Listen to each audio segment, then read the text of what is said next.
Hello, everybody. How's it going? Welcome. Why did the nervous chef boil his eggs instead of making an omelet?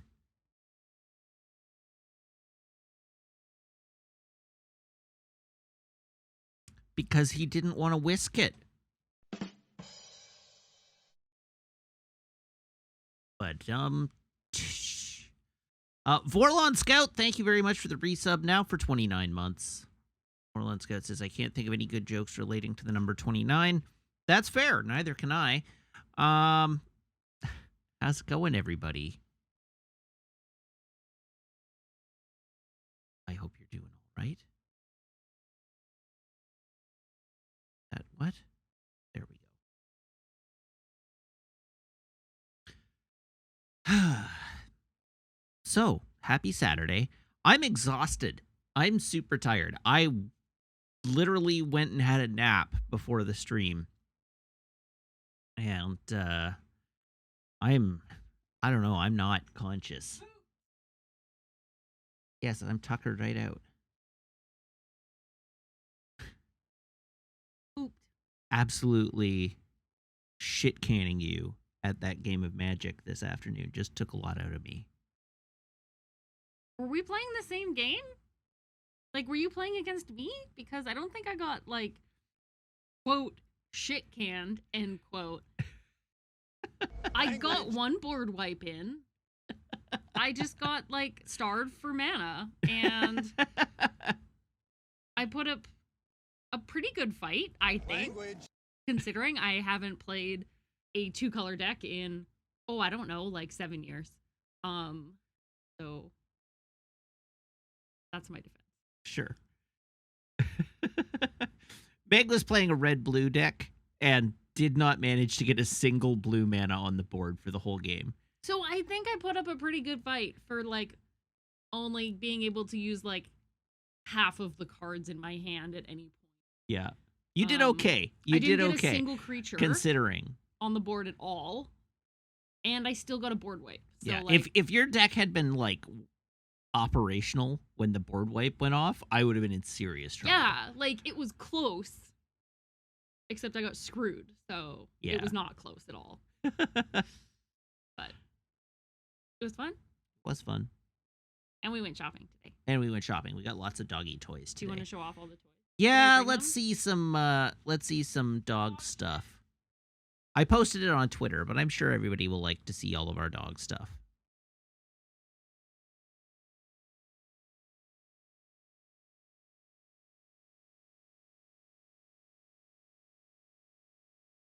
I'm just bringing the Okay, so first up, we got a Kong. Good old classic Kong. We didn't get a huge one because it's puppy. Undoubtedly, we'll get a bigger Kong at some point, but a Kong. baby's first Kong. Baby's first Kong. You got this very cute little teddy bear.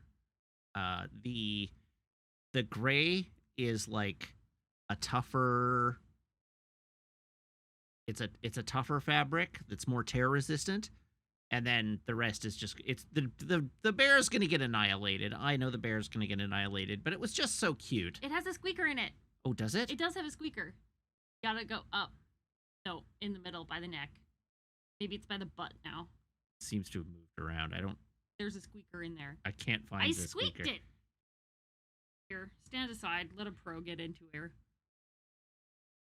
There's no squeaker in there. There was a squeaker.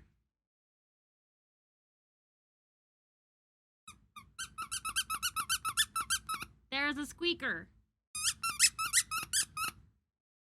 There is a squeaker. That stands corrected. I stand corrected. We got a bone that is Peanut butter flavored. Oh, is it peanut butter flavored? Yeah, it has a peanut butter Oh, it even has a peanut butter scent. fragrance. Interesting. Anyhow, this is spiked for her pleasure, I guess.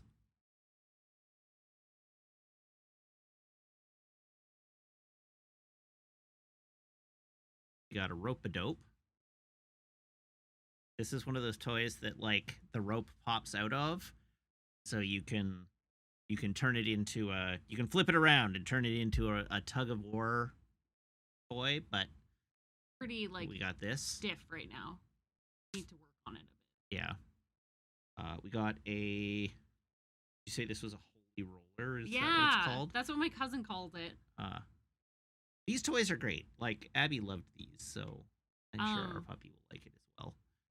My cousin also works at a pet store and suggested taking a old towel, rolling up treats in it, and then shoving the towel like a snake inside the ball thing so that it's a good like puzzle entertainment toy. Yeah, those are fun. So there's that. And then we have this cute little piggy. And this is one of the like super tough toys. Like this one is intended to be like, this is for tough chewers. And so it's quite firm and promises to hold up to whatever chewing it's like a dog could throw at it, but it's gonna Kevlar die. type Yeah, flavor. this pig is gonna be bacon within a week, but that's all right. Yeah, that's what it's here for. Well. It's cheaper than furniture. Yep. That back to you. Do you want to show off our leash and collar that we got as well? Yeah. I still don't know where the squeaker is in this thing. Oh, there it is.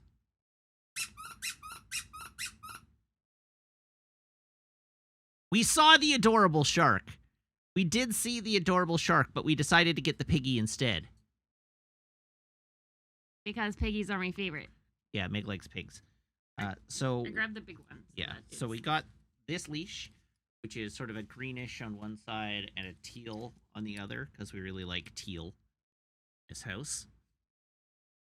In this house, we stand gender-neutral colors. Yeah, and then we got this. So we got two sizes, so that we have one for when it's a baby and one for when it's an adult, but we got this collar with the little bow tie on it. Because it's just so cute. Yeah. It's just so cute. And it, like, kind of matches. And yeah, it kind of matches the leash, but... So now we have to go get matching bow ties made. For us. It is very cute, though. That bow tie. She's going to be the prettiest princess. That's right. For 45 seconds. That's right. And then someone else is going to rip that bow off. Oh, dear. It's actually on there pretty good. It's on there pretty good. It's not. That's one row of stitching. Oh. Yeah, that's gonna... Anyways, it's pretty. That's all it's that replaceable.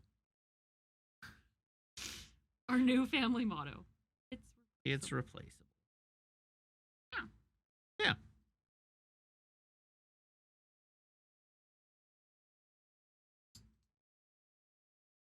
Chat challenged me, so... Cute.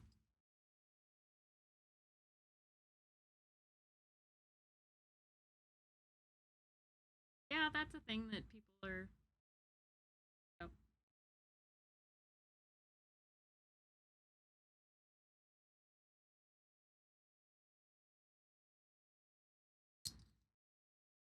It's got a nice clasp on it. Right? That's a good clasp. Yeah. All right, give that back to you. And give that back to you. And give this back to you. Don't. It's not for humans. I hope you don't expect me to kiss you. Doesn't taste like peanut butter. No, but it's like inside. And there's like apparently a squeaker in here. That's the squeaker. Squeaker hole. All right. You want to...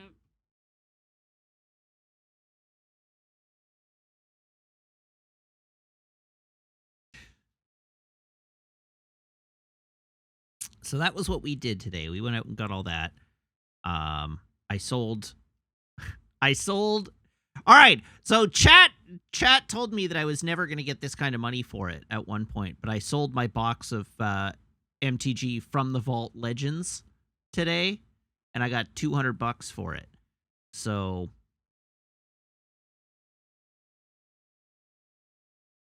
Check, is it real money or is it like fake money? it's real money. Is it the queen on it or is it like... It's real money. Is the king on it already? It's real money.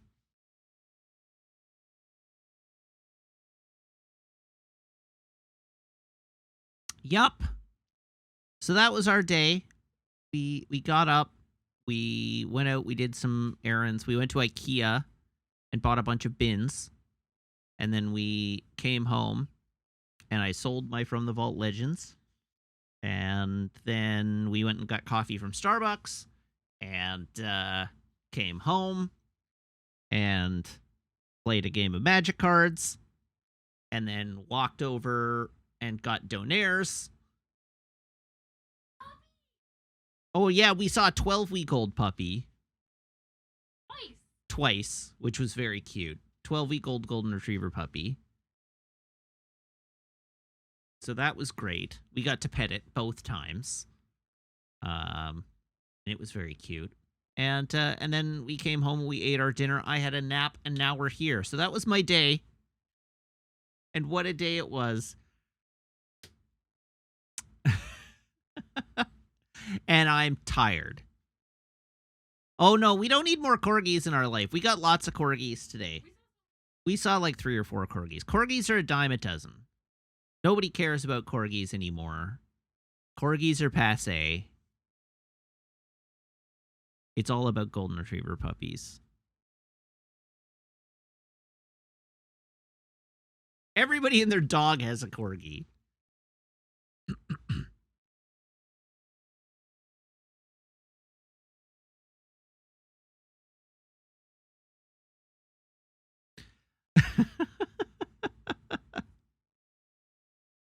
Yeah, we have to wait and see. It's the queen is dead, so corgis are out. Now it's the King Charles Spaniel. That's the done dog these days.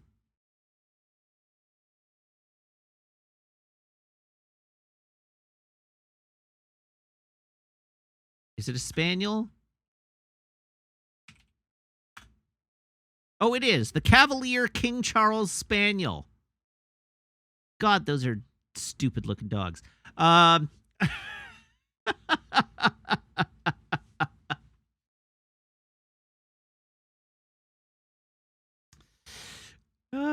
right.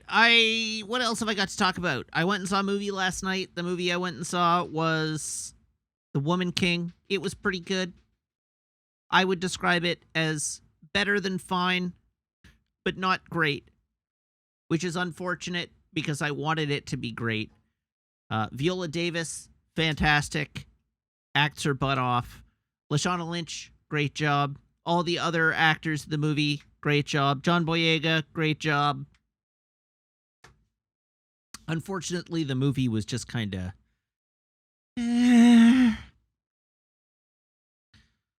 But I had a good time. And we also went to dinner with my parents last night because my mom was in town for her birthday. It was my mother's 70th birthday. 70. That's a number that exists. 35 twice. That's an age that humans can reach. It was lovely. It was lovely. We had a great time. We had delicious food. I had rack of lamb with roast potatoes and mixed vegetables. I had tuna. Yeah, you had seared tuna. Sesame crusted tuna served with broccolini was incredible. Yeah, the rack of lamb was darn good too. Mom had a steak. Mom had the filet mignon with the peppercorn demi-glace. It looks real good. It was good. We cranked our way through 2 bottles of wine. 2 bottles of white wine and a glass of red to go with my rack of lamb. And me and your dad had Caesars. Oh yeah, and you and Dad had Caesars. Things Everybody were lit. got lit. Yeah. Yeah. It was a good party. Not as good a party as the table next to us, though. So we were seated next to the window, and like our table here, the window, the next table. Yeah, and the table on the other side of the window. And we were sitting there, like, waiting for our dinner to arrive or like eating dinner, and I noticed that the table through the window had a like BC cannabis store package of weed edibles. And these are all like 60, 65-year-old like Oh people, yeah. like I don't know, late 50s, early 60s, right? Sitting at the table at this fairly high-end restaurant, and like passing around this little package of weed gummies. Which like it's super obvious because they have like they're tear resistant, so they had a knife on the table and they're like trying to break into it, and it's got like the weed symbols and stuff so that like you don't accidentally eat it. Like Yeah. it's oh So so funny. anyway, I pointed it out to my folks, and they had a laugh, and I had a laugh, and Meg had a laugh, and then the people at the other table noticed that we noticed, and so they pointed back through as like the wife of one of the guys is like, ha, they noticed, and so everybody at the table outside, like on the other side of the glass, was laughing at us having noticed that they were like that we were laughing at the fact that they had weed edibles, and then everybody raised a glass to one another, and we all sort of were like, hey, thumbs up, have a good time. And then they realized that there were cards, like birthday cards on the table, and so they were looking, like trying to inspect the cards, and my mom held it up and turned it around and showed off that it was her 70th birthday. And it was just like a little fun bonding moment. And then after the like their meal had concluded, as they were walking through the restaurant, they came over to our table and were like, hey, just wanted to say happy birthday, obviously in very good moods. They're like, just wanted to come over and say happy birthday, we saw that you were celebrating. And they were like, wait, we're just headed off to a concert in Stanley Park. And I was like, oh, what concert are you going to see in Stanley Park? Apparently the Avalanches played Stanley Park last night, and I didn't know about it. So they were off to see the Avalanches playing live at the Malkin Pole in Stanley Park.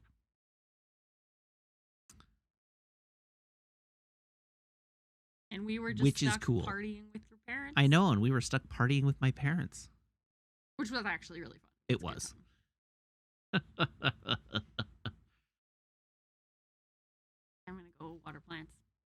Water plants. Yeah. I have to go Exciting. take care of my garden. Bye. Bye.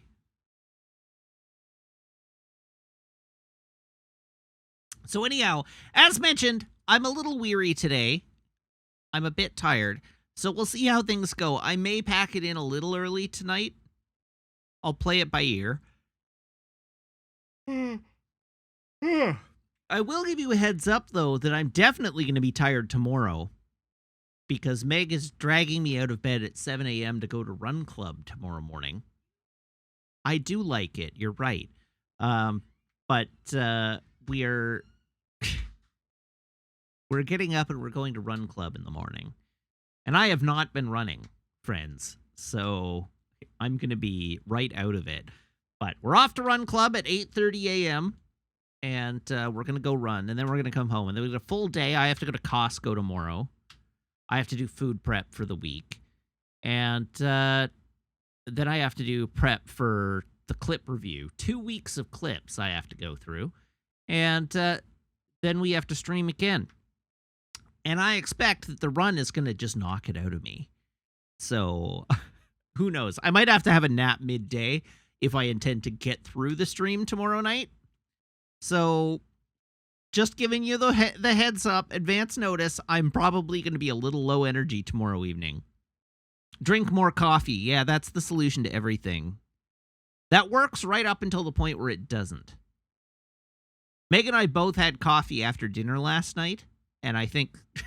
so, like, Meg and I both had coffee after dinner last night, and then I went to a movie after having a coffee at dinner and had a large Coke Zero at the movie. So I got home midnight, and Meg was still awake. And we attribute that to the coffee. Meg still being awake. Meg does not typically have coffee after like 1 o'clock in the afternoon. Certainly not caffeinated.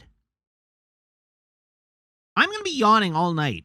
I'm sorry. This is what it is. I'm not going to stop yawning. There's no possible way that I'm going to be able to stop yawning tonight. So you're just going to have to deal with it.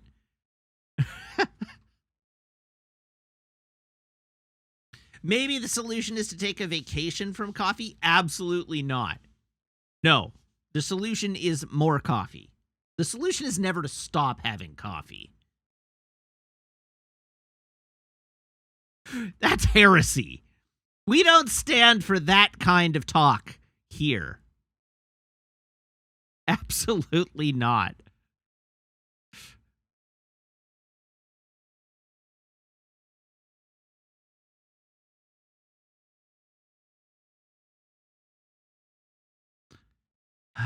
All right. Is there anything you would like me to talk about this evening before we move on?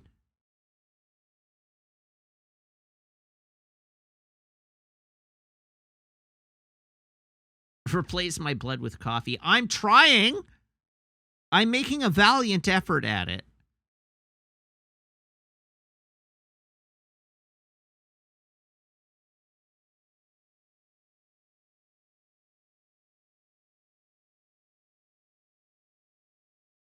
Don't some teas have more caffeine than coffee? I think so. Tea is just pompous water.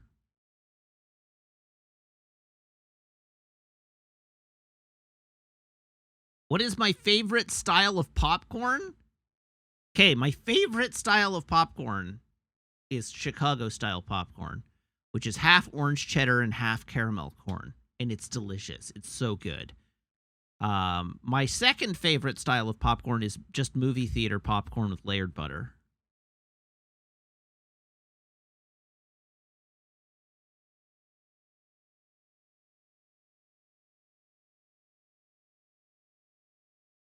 They're both so good.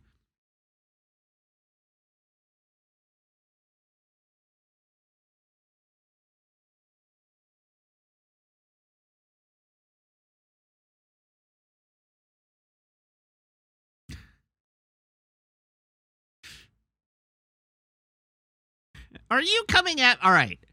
Orlantia, are you coming at me for the fact that I drink Starbucks coffee? I drink good coffee, too. I'm just not elitist about it. I may be a dog racist, but every coffee is a good boy.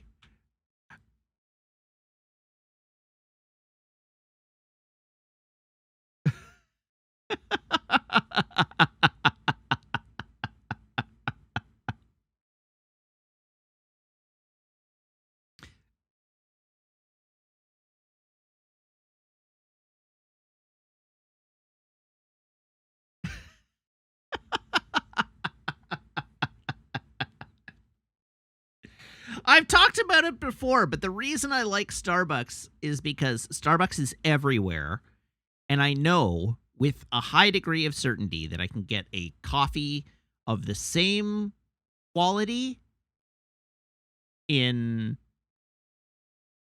a consistent, like, construction, like the actual, like the...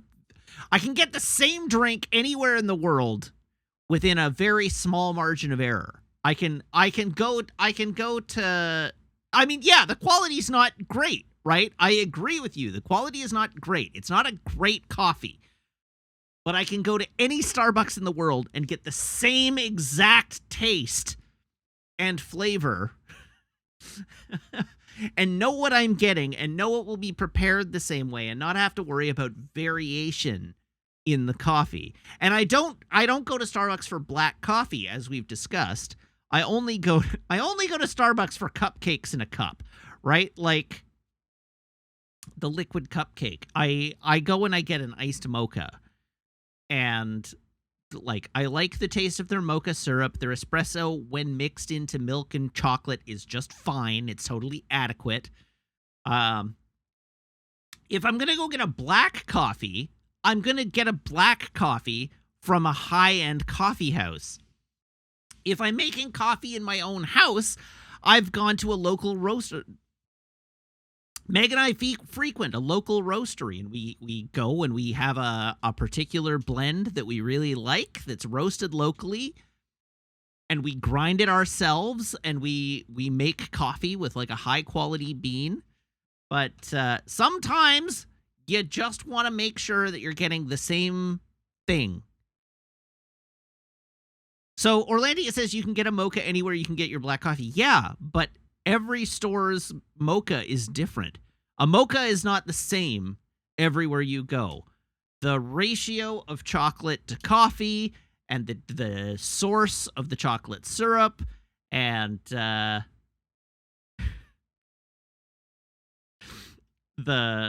way they make it tastes different. I went, for instance, and tried a Blends iced mocha, and it's not as good. I went to Our Place, which is a local coffee shop, and got their mocha, and it's too sweet, and I don't like it. So I like my Starbucks iced mocha.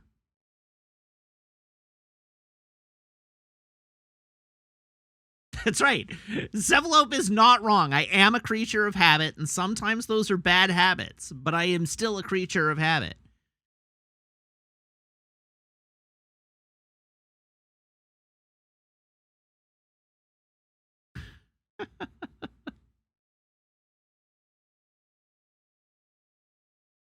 Orlando is telling me in most of these places don't actively hate unions, except that we spread union propaganda among our local Starbuckses. So that's our moral offset.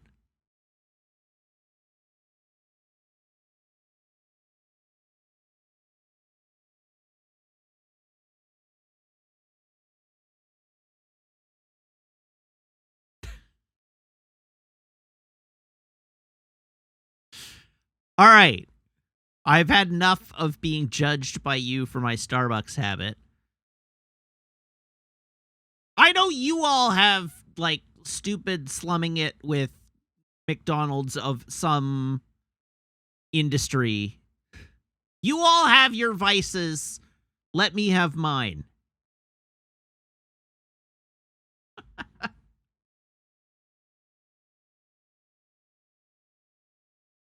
You are all unclean.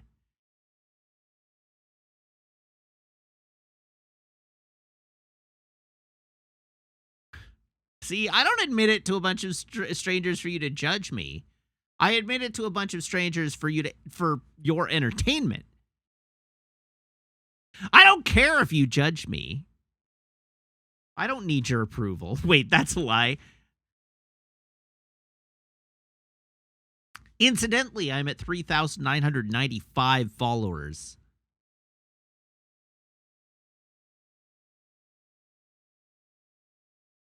I need 5 more. 5 new followers. That is not unfollowing and then following again. Now that I've said that. Hey, Arkham 1981, thank you very much for the follow. Welcome. Siva Krytos, thank you for trolling me. By doing exactly the thing I said I didn't need. Good work. Saw that coming a mile away.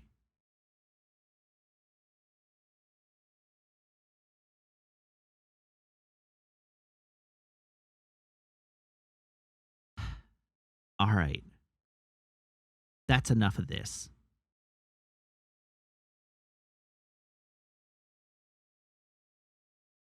What? I didn't say I was judging the old people enjoying themselves. What about that story implied that I was judging them? We had a laugh, they had a laugh, everybody had a good time. There was no judging there.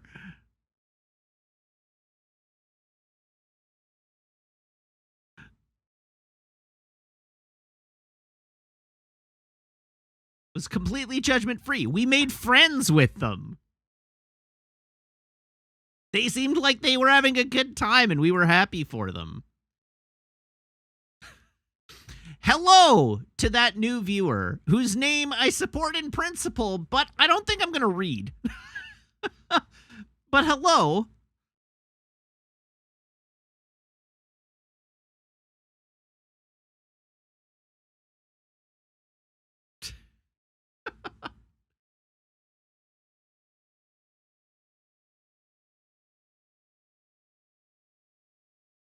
We know the channel rules. Oh, God, Sam Wonk. Did I ever find the article for you the other day? I'll never find it again. So there's no point in my, like, trying to find it to link it to you because I never will. But it was a list of... It was a list of, like, the top 15 plot holes in major films recently. The top one was like, why was Superman able to lift an island full of kryptonite in Superman Returns? Which drove me nuts, but I don't think there was a single actual plot hole in the entire list. So I regret having not shared it with the Discord previously.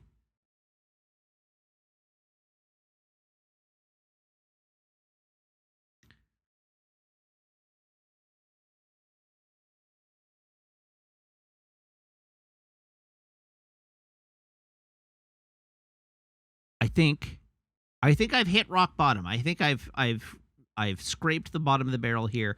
It's time for us to move on to traditions. Oh, I gave you something to research, did I? So, it was like one of those listicles that gets populated into Facebook based on like the interest that they've data mined about you. So that's how it got surfaced to me, because I'm a sucker for clicking on like BuzzFeed articles that are just listicles of people that are just listicles of people who are writing articles that are sourcing comments from Reddit into a ranked list.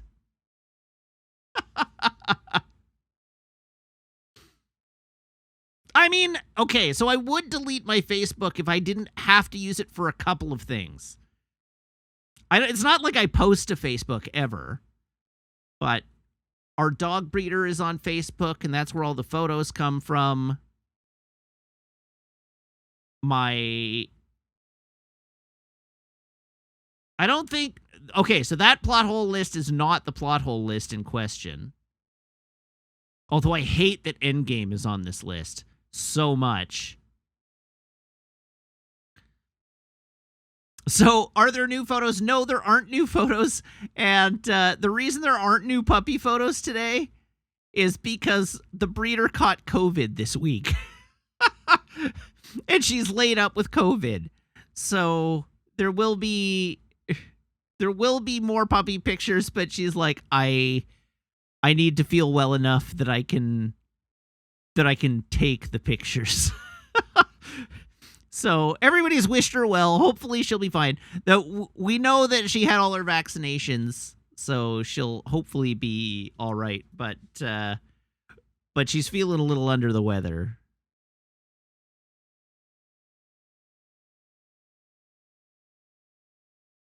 It is rough. I mean, thankfully she has like a bunch of people to help her raising the puppies, because like her husband and they have a roommate. And so there are like lots of people around that can help take care of the puppies. But she was like, I will catch up on my emails and get a bunch of photos for you soon. But right now, I'm not feeling that well.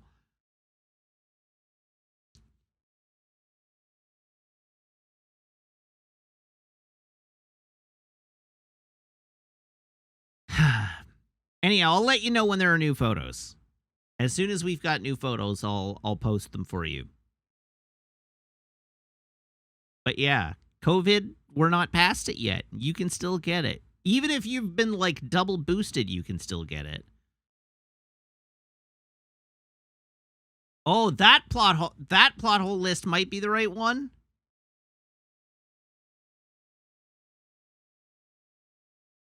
It is. All right, yes, these are all the ones, I think.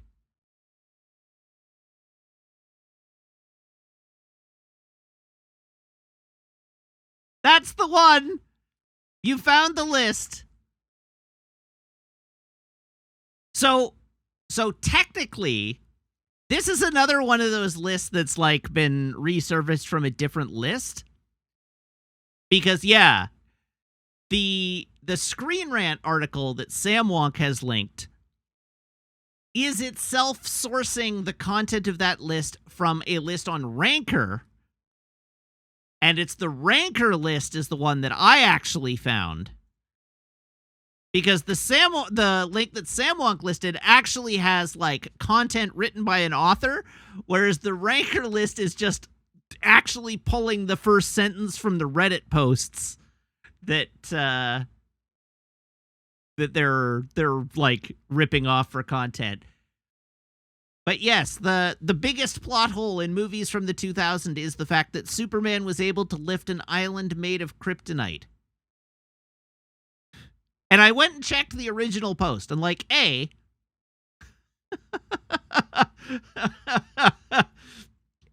he's Superman, and B, it's a superhero movie, and he can manifest whatever powers he needs to in order to do the thing in a superhero movie. But also, before he lifts the island, he goes up into space and bathes in the sun to get extra strong before coming down and lifting the island. And also, he does it knowing that it's going to kill him and sacrifices himself by lifting the island into space to save Earth, and only just barely survives.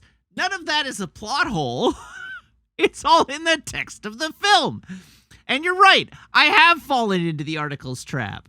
But anyhow, that annoys me. Yes, it is also not pure kryptonite. That is also true.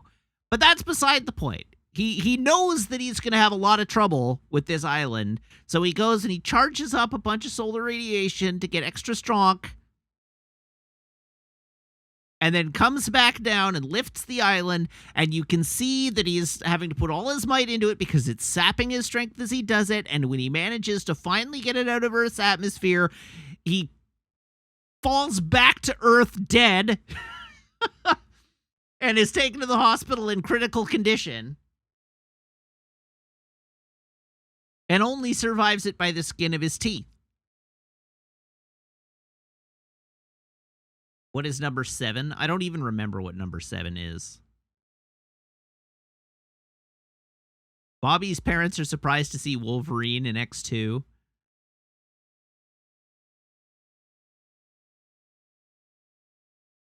The thing is, and I don't even think if the island was pure kryptonite, the article has a point. I actually don't think that.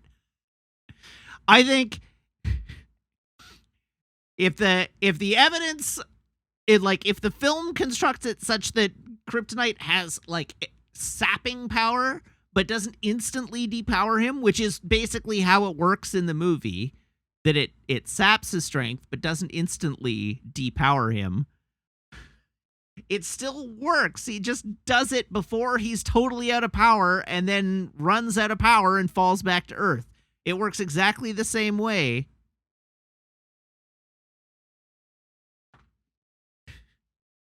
Anyhow, the article is very stupid, which is why I brought it up. So everybody being like, how stupid are these plot or these points? Yeah, they're all very stupid. You're right. None of them are good.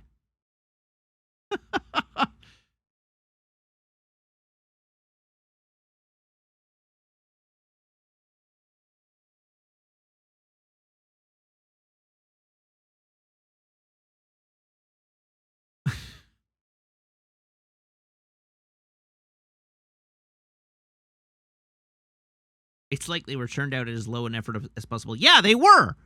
As evidenced, each of those plot holes in that article are taken from Reddit posts on the subreddit r plot holes, and then have been sorted into an ordered list by people on Ranker voting for them. And then that Ranker list got regurgitated into content for Screen Rant. So it is literally as low effort as it is possible for internet content to be.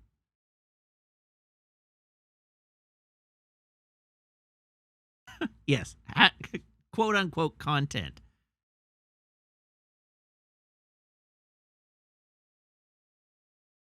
Now that we've brought it up, let's go see what's on our plot holes today. Our plot holes. We'll go to new.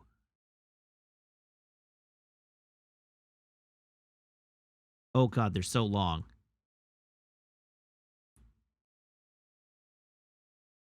Thomas Crown affair. During the first art heist, Thomas Crown slides a briefcase under the bench, which raises the temperature of the room and makes it so that the thermal camera doesn't work. This is supposedly why they don't know who did the art heist. Why didn't they just rewind the tape more and see who put the briefcase there?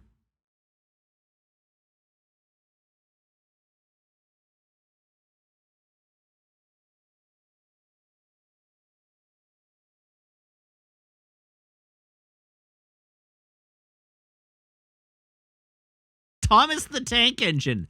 What are the drivers for?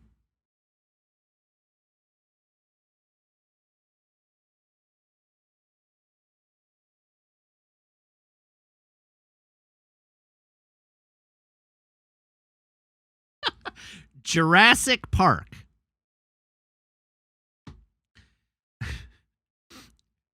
Jurassic Park. Even accepting the fact, or even setting aside all of the dinosaur DNA stuff, wouldn't it take like 50 years at minimum to grow these dinosaurs to full size? This implies that they had to start cloning dinosaurs in the 40s.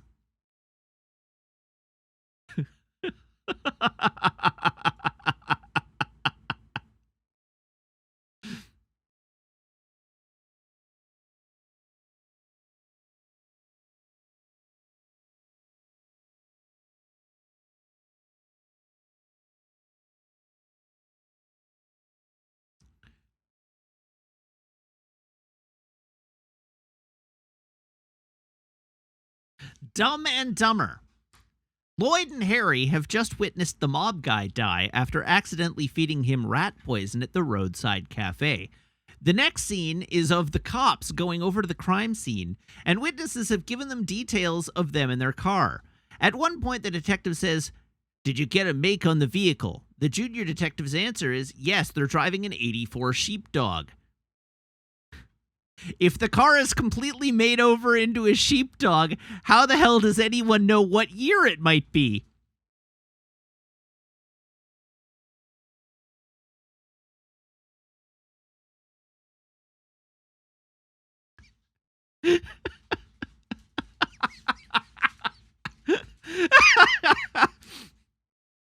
Oh, that one makes me laugh.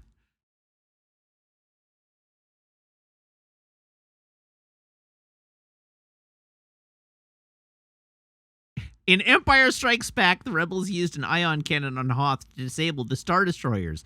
Why didn't the Empire or rebels put these cannons on ships?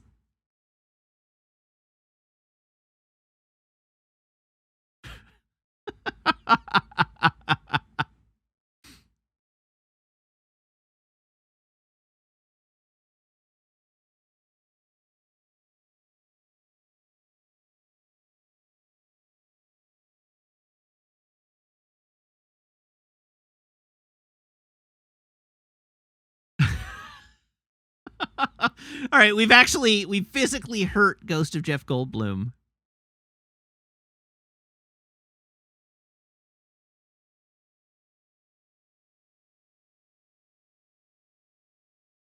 I'm looking for things that are old enough but well enough known.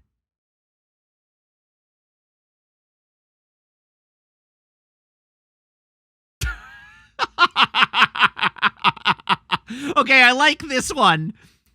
Encanto. If they don't talk about Bruno, then why did they have a song and dance with props prepared at a moment's notice?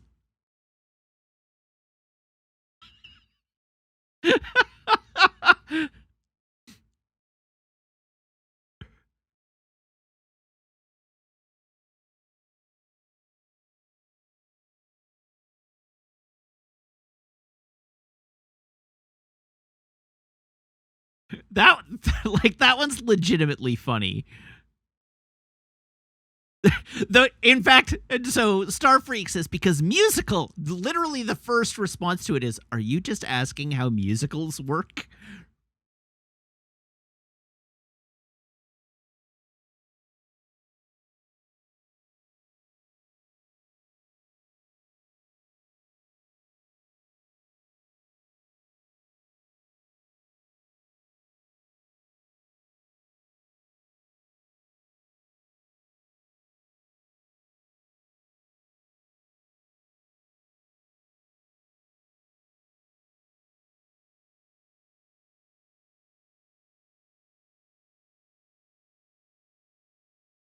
I think I just found one that broke me.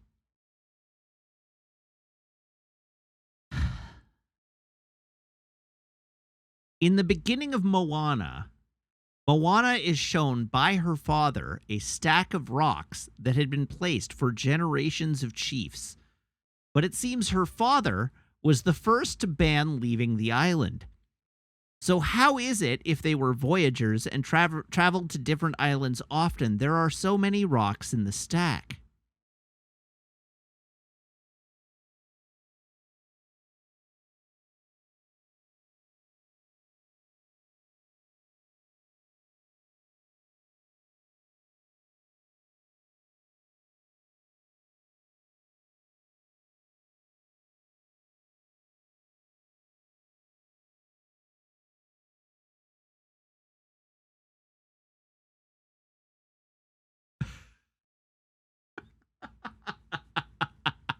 No, I'm not going to tell that one again when Ghost of Jeff Goldblum comes. Oh no, A New Hope.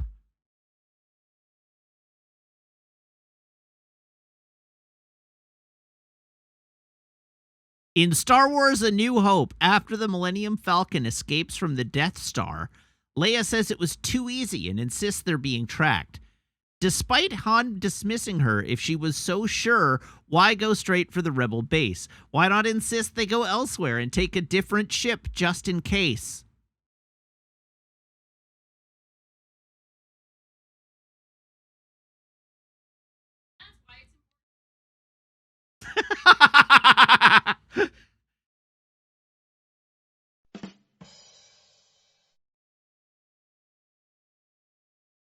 I don't know what you did. And that's why it's important to listen to women in meetings. I just hit the but when you walked in because you had said that joke and I laughed. So I gave you a drum roll. I didn't know if Chad heard me. Probably not. Well, now they can enjoy my great quip. Oh god, there's another Moana one.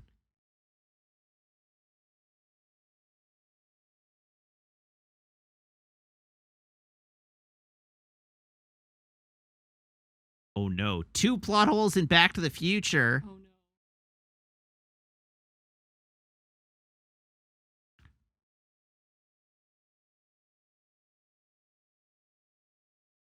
I'm looking for one more.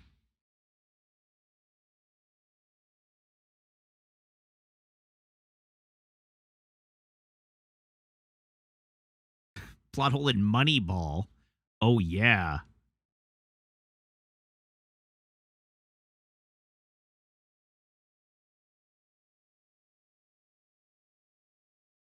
All right, here we go. This is the last one I'm going to read. I haven't read the whole thing yet, so this is going to be new to me as well. Fast 5, Dom's dramatic ending. When Dom and Brian are dragging the vaults across the bridge, they acknowledge there's no way, quote, we can make it, as they say. So Dom says he's right. Brian will make it. Brian and Mia beg him not to sacrifice himself for them. Mia even pleads to just ditch the vault and both to escape. Why do they act like this? Right before they got onto the bridge, they used their 10-second window to swap out vaults. Therefore, they both know the vault they're dragging across the bridge is totally empty. So why do they act like they can't both just ditch the empty vault, make a getaway, and meet back up with the family with a real vault full of money? I don't get the logic behind Dom's actions on the bridge. Given this, it doesn't make sense once the truth of their heist is unfolded after Hobbs lets them get a 24-hour head start.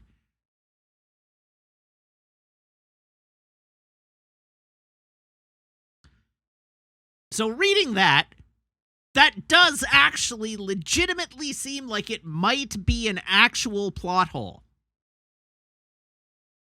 But also, this is a Fast and the Furious movie in which they are dragging a bank safe behind two muscle cars through the streets of Rio de Janeiro.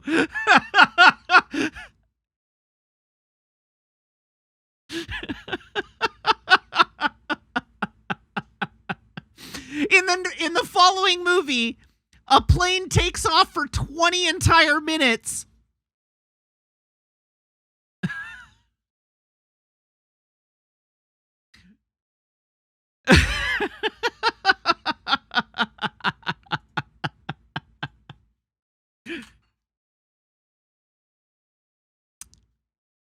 Oh, Zandai, are you not aware of the ridiculously long runway in Fast and the Furious 6?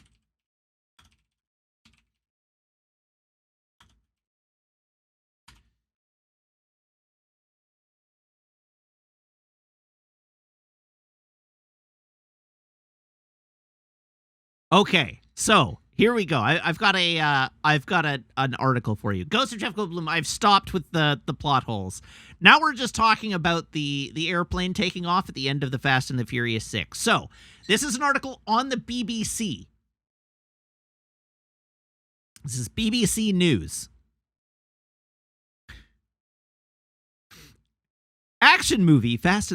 I should read this in my best newscaster voice. Action movie Fast and Furious 6 has been a huge global success, but it would take a very long runway to make one climactic scene a reality, finds the BBC's Ben Carter.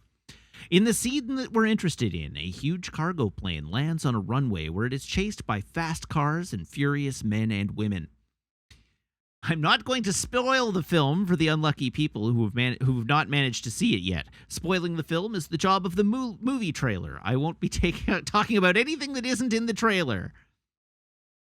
Some cars manage to drive onto the plane through the cargo doors at the back. The plane carries on taxiing for several more minutes before trying to take off, at which point the furious men use their cars to pull down the wings to stop the plane flying away. It's an incredible 13 minutes worth of high-speed action, but a problem occurs to many people after they've left the cinema. How long is the runway if people are driving on it for 13 minutes at speeds fast enough to keep up with a plane that is landing and taking off? The key to this calculation is the speed of the plane.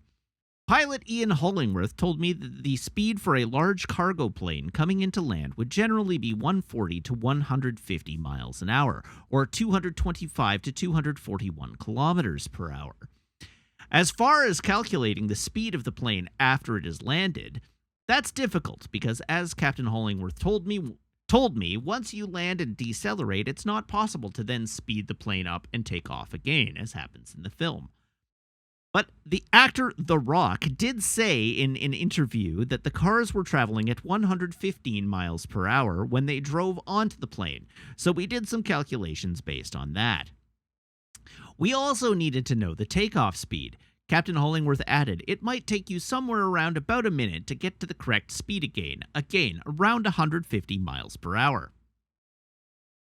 The cars speed up and slow down during the 13 minutes, and we've used a very conservative estimate that they were traveling at an average speed of 120 miles per hour, or 193 kilometers per hour.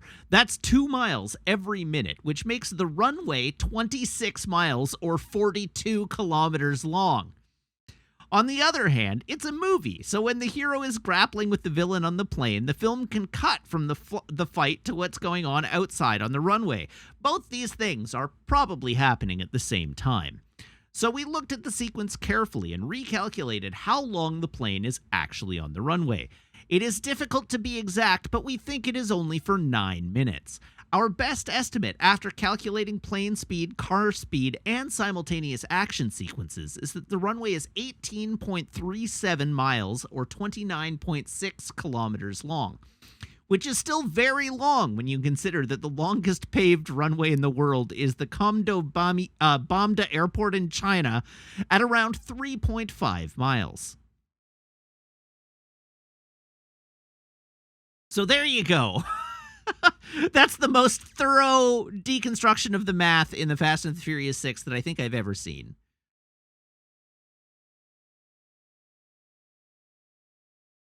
All right, it's tradition o'clock. Here is my phone. Here's my phone. That's not my phone cable. That's not my phone cable at all.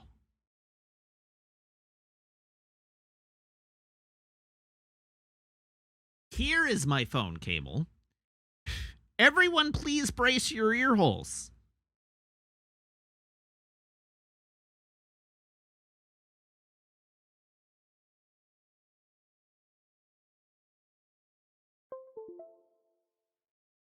There we go.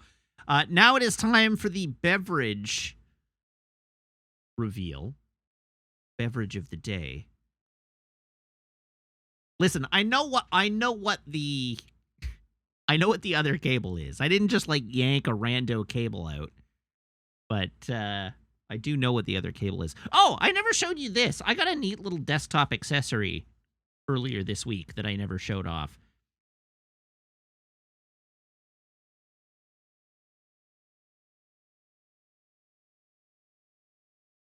This right here is a desktop vacuum for picking up. This is for picking up dust, for one, but also for little nubs and bits that end up on my desk when I'm doing Gunpla. It makes a whirring noise.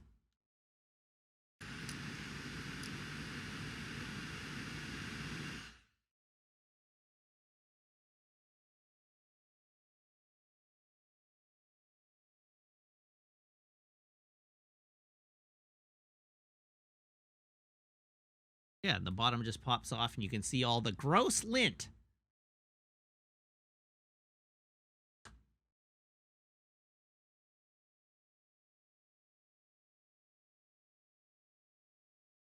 I can even use it on my keyboard.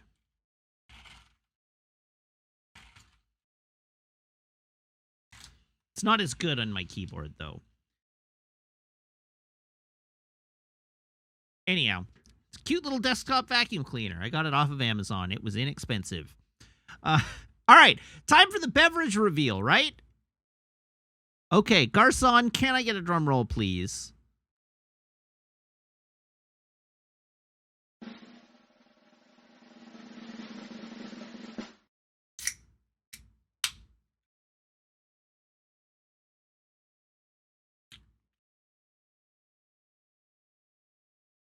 We got ourselves a delicious and nutritious Coca-Cola Zero Sugar. Taste the rainbow. Except that I'm not really tasting the rainbow tonight because my Coke is not quite cold enough. I refilled the fridge with fresh Cokes today, and they didn't have time to fully chill. So it's a slightly warm Coca-Cola Zero Sugar. It is nutritious. It has no less than 3 nutrients in it. We've talked about this. It has 1/10 of a gram of protein. Those are the bug parts. And then it has 30 milligrams of sodium and 50 milligrams of potassium. It has nutrients. It's got what plants crave. 2 of those nutrients are electrolytes, so it does in fact have what plants crave.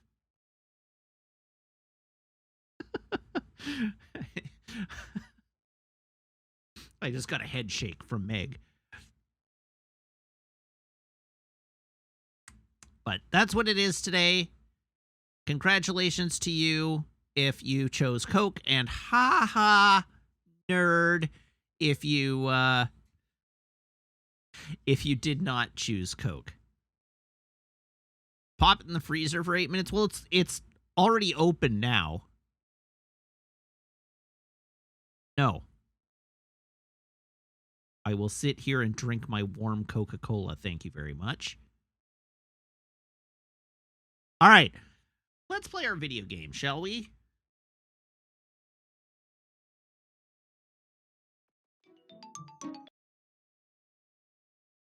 I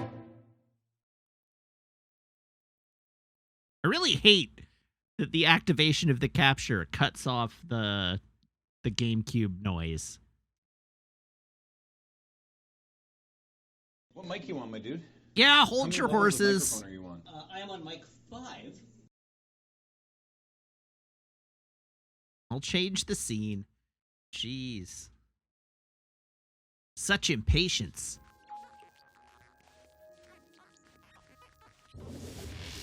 Do do do do do do do do. 21%. Wow, we actually made less progress on Thursday than we made on Wednesday.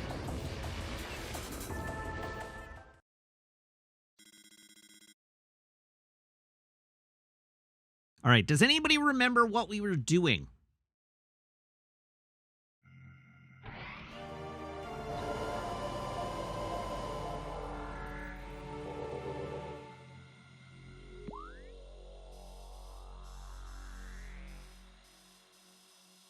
Going there, apparently.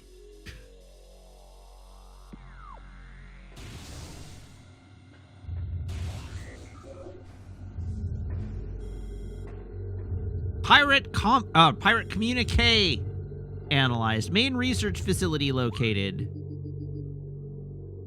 There.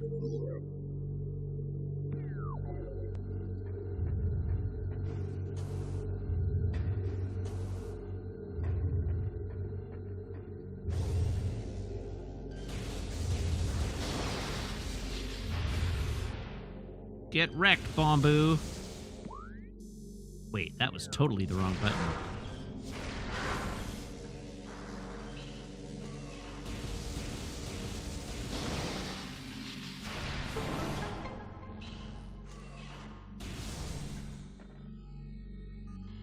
All right, it looks like I've located some sort of elevator.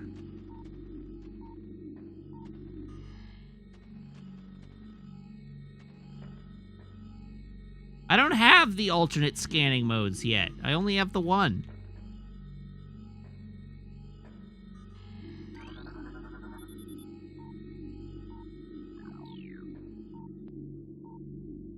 Oh, I do owe another joke, don't I? Jeez. Keeping me on my toes, chat.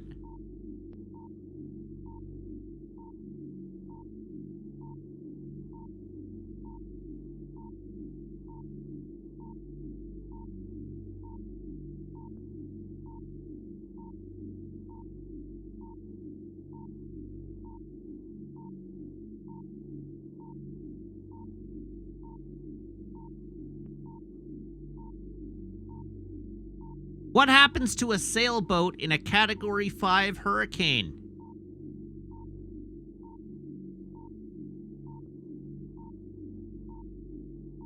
Mast destruction.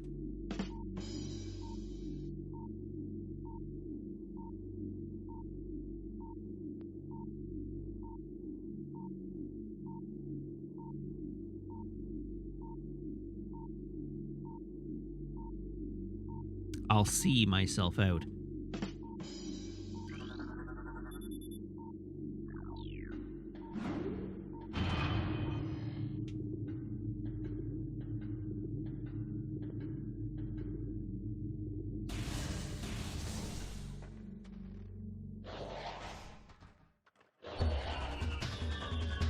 Oh. Boss o'clock. Oh no, these are just normal space pirates, alright. They looked way bigger, but I guess not.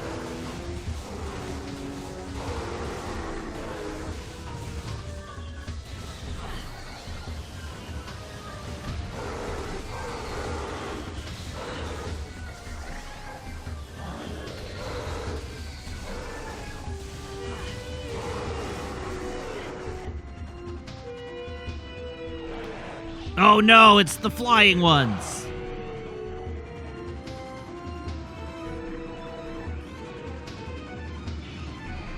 Oh, it looks like I've scanned these guys already.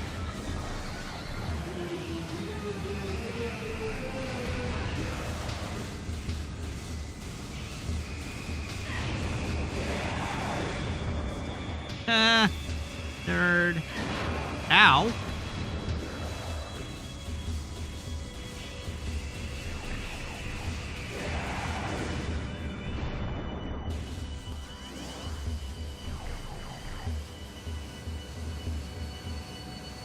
Why does it still sound like... Oh, because there is.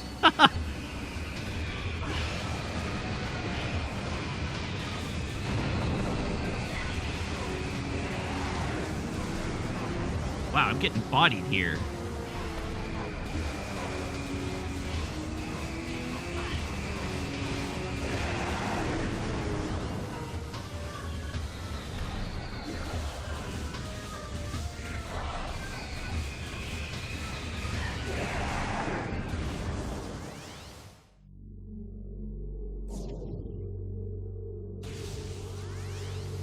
Why does the lock just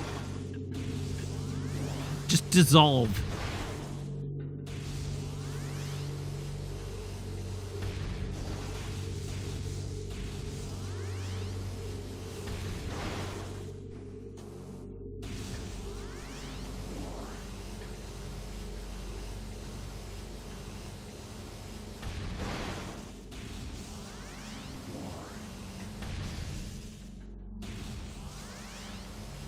Sogheim, no, those weren't Metroids. Those were space pirates. We haven't seen a Metroid yet in this game.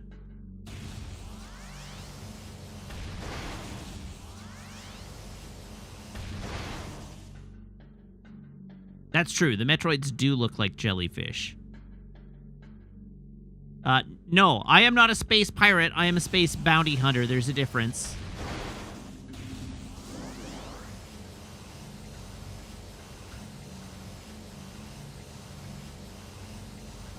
It's actually extremely offensive to confuse the two.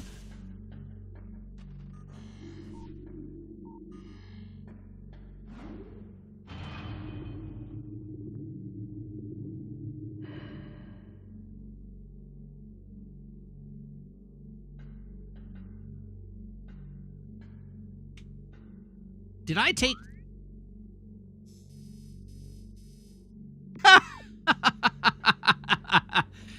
God, I'm an idiot.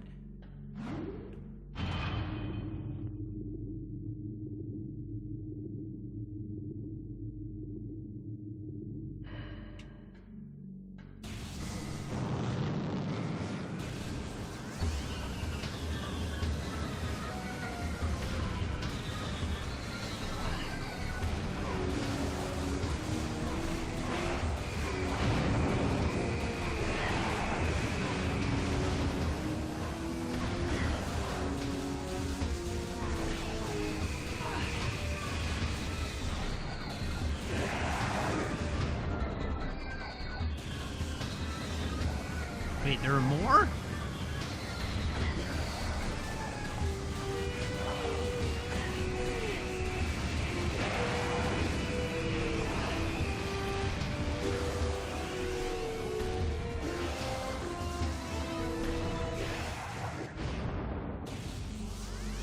Good grief.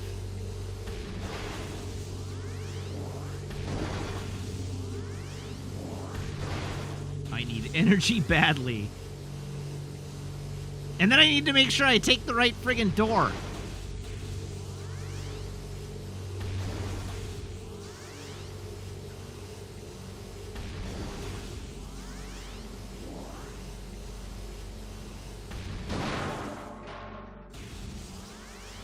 Ooh, I don't remember there being explosive barrels.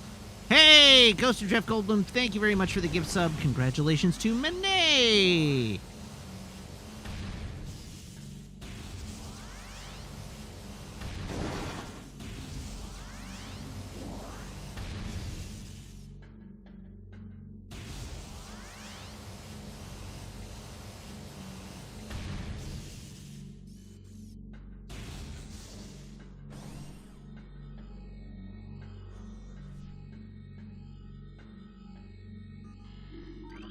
Zoop.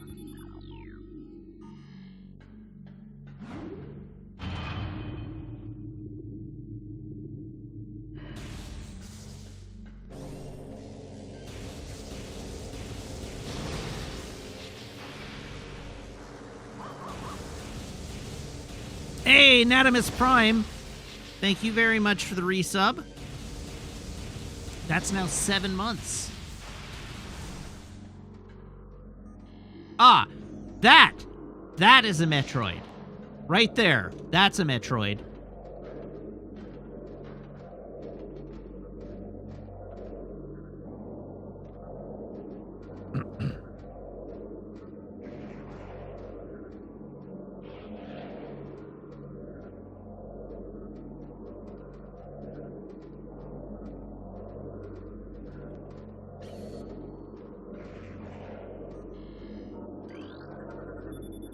All right, Phazon Infusion, Stage 6. Subject, Metroid, BR5497. Containment temperature stable at 3 centigrade. Environmental diagnostics satisfactory. Internal organs of Metroid seem to be limited to nucleonic absorption cells and massive energy reservoirs. Metroid brain scan results in: studies show accelerated activity in parietal lobe during hunting cycles at temperatures above 10 centigrade. The hooked mandibles of the Metroid penetrate the skin of its prey and siphon pure life force energy. Metroid containment fields appear 100% effective after adjustments. Temperatures below 10 centigrade will render Metroids docile.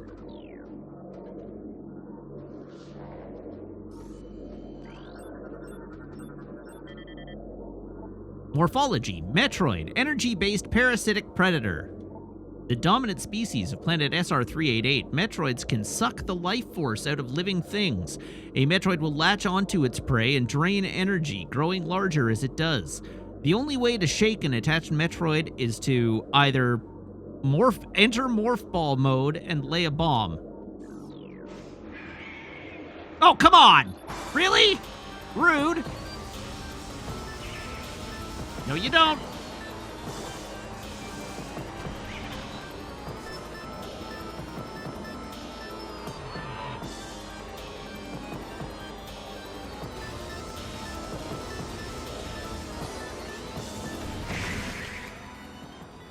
Bad Metroid. Bad space pirate.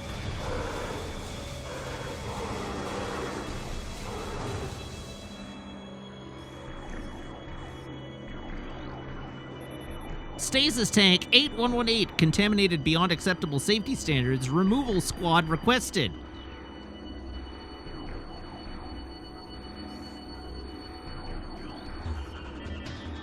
Pirate data. Log 10.444.4. Initial transfer of Metroids to Talon 4 research facilities has been completed.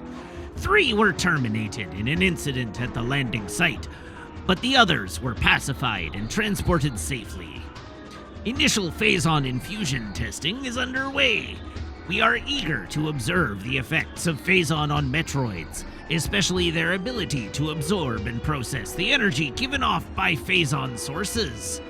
Early research suggests a considerable growth in power and size. Whether the creatures stay stable thereafter remains to be seen.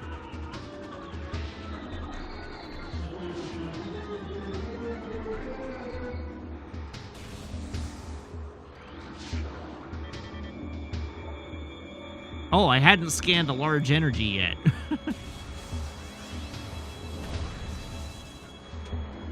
Now, where's the other red entry? More pirate data. Log 10.891.0.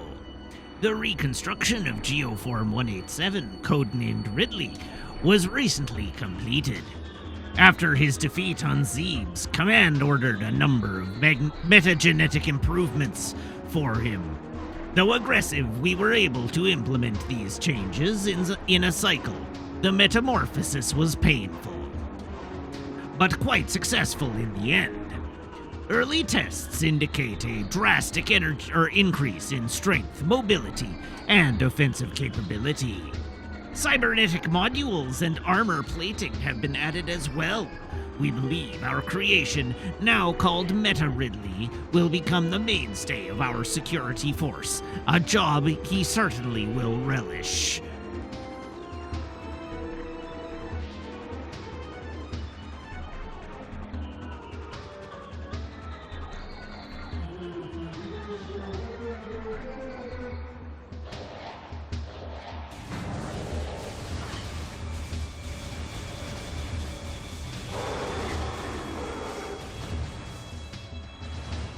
Ah!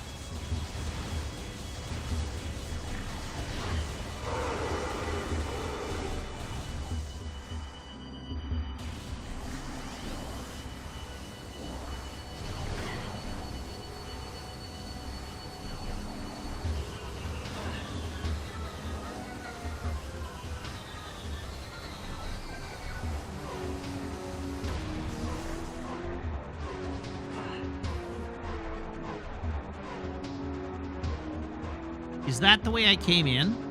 Oh, that is the way I came in.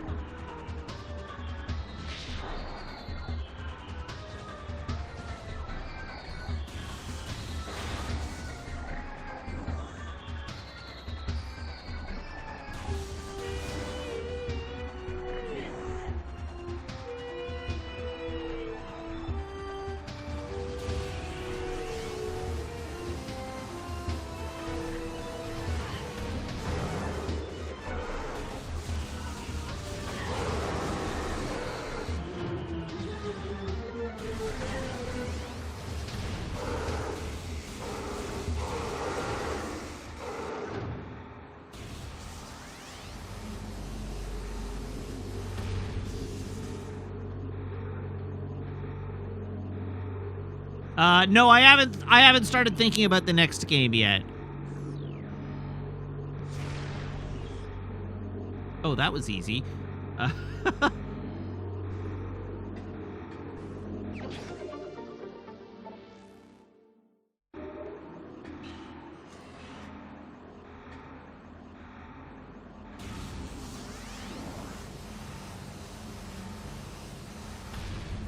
right, we're going right to the top and scanning everything on our way down.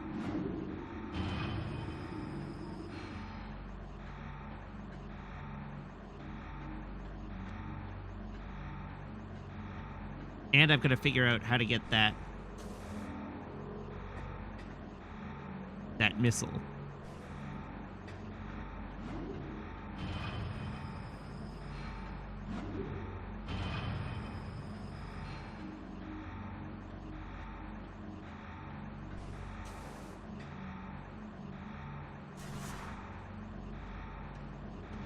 Wow, rude.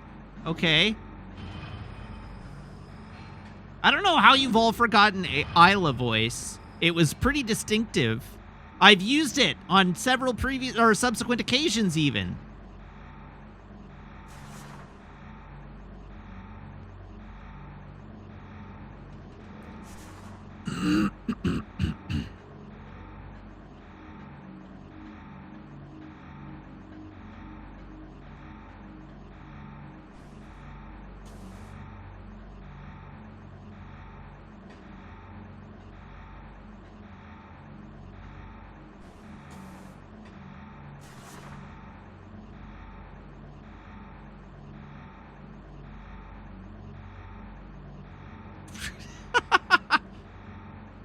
No, God damn it!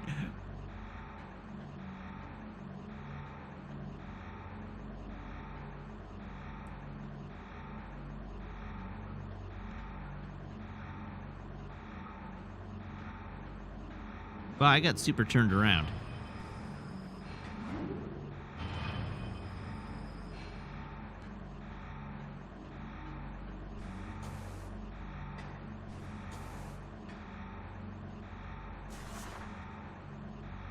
Better. Oh my God. How did I ever do this as a teenager?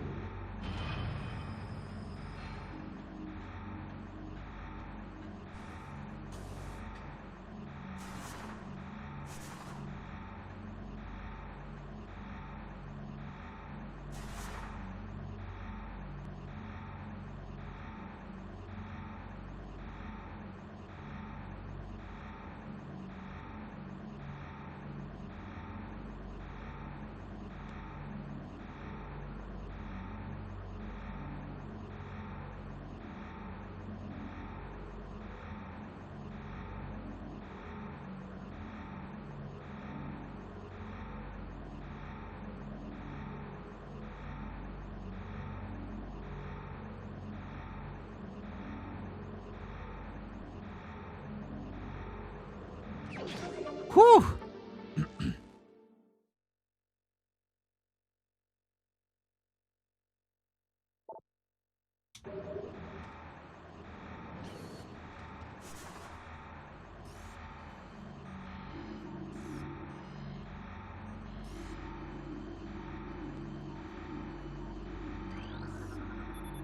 Empty stasis tank used for biological specimens.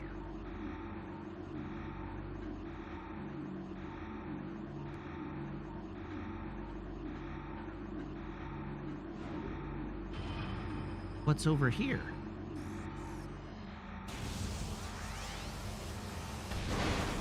Ooh, there's a hole in the floor.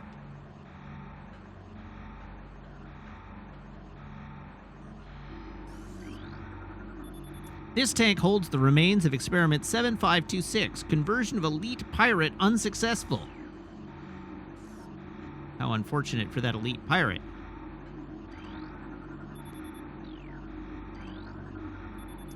Metroids infused with Phazon strain Vertigo are thriving. We feel they could be Class 1 energy harvesters if proper submission measures are employed.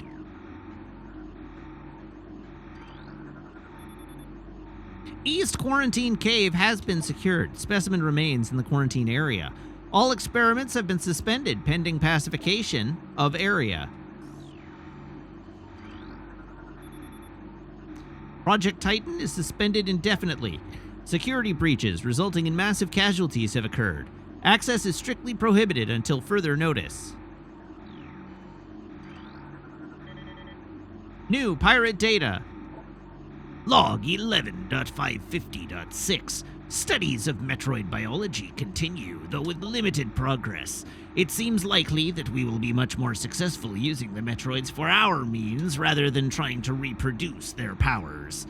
If they could be adequately tamed, we would have no need of a proper understanding of their metabolism.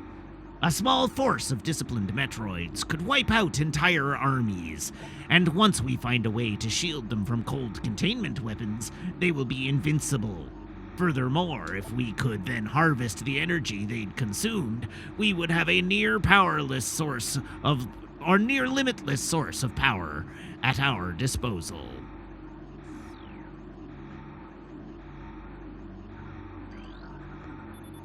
Quarantine specimen exhibits highly aggressive behavior.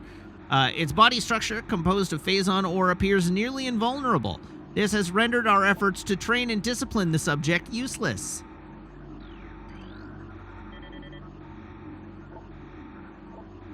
Log 11.420.7.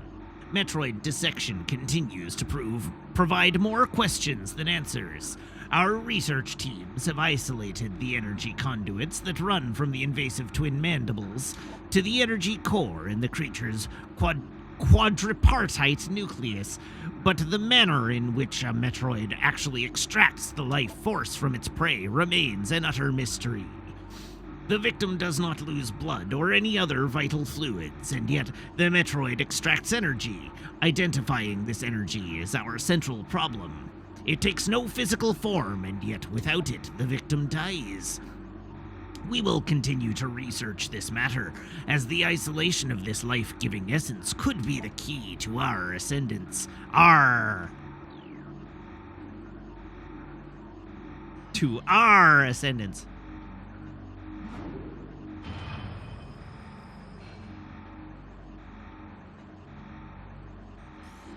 Anything scannable up here?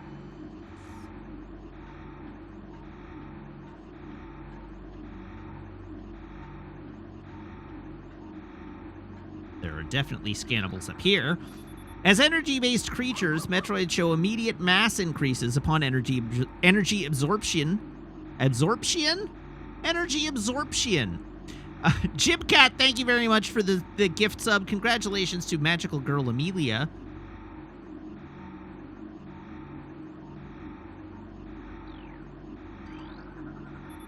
Directive: in the event of a Metroid attack, repel creature with missiles to set to maximum concussion.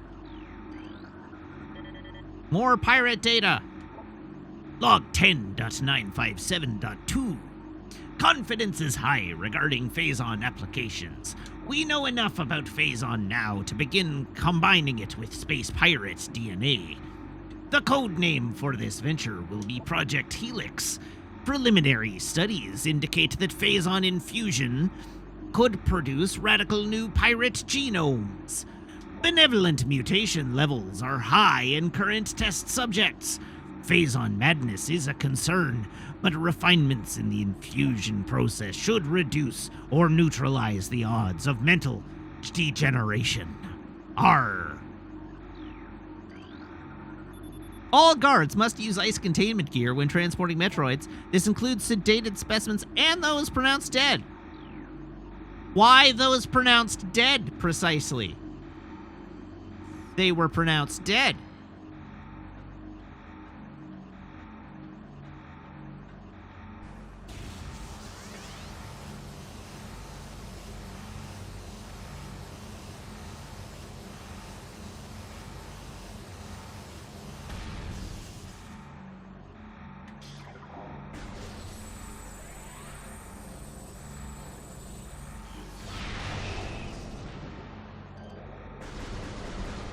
Uh-oh.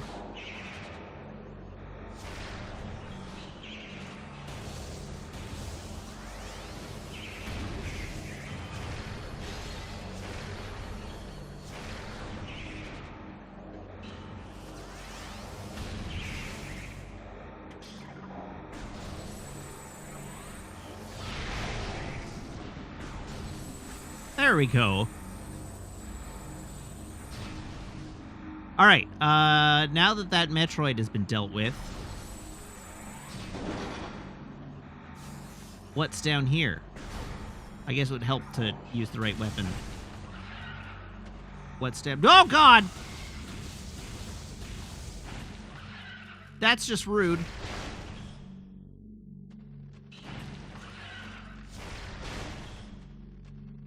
So, I do have super missiles. Like, I did use a super missile there to kill it effectively.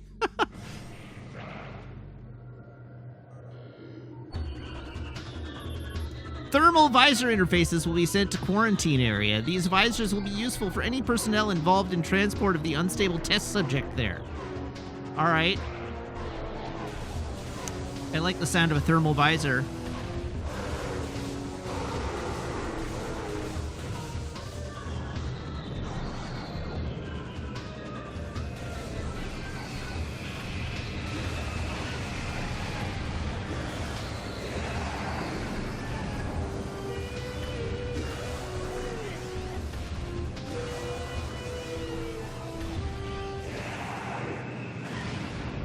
All right, great. Hello, Mark Nutt. How's it going? I'm good. I don't feel like my streams are that rare, given I stream 5 nights a week. But hello! I'm glad you're joining us.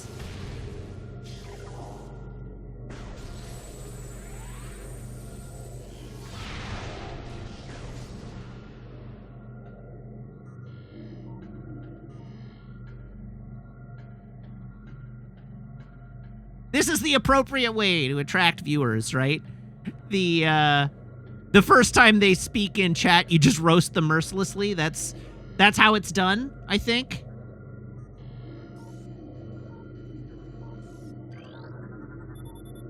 Central tank control circuit connection terminated.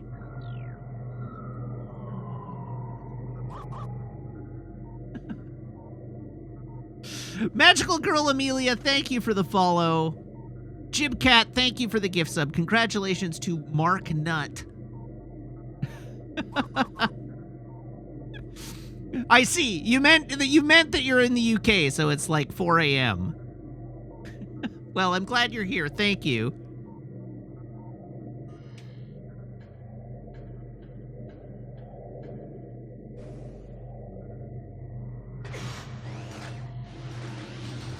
Ow!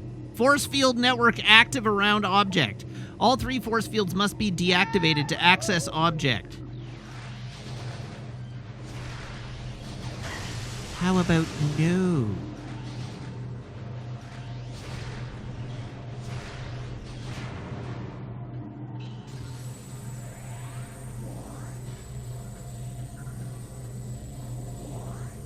Oh, do I owe you a joke, Jim Cat?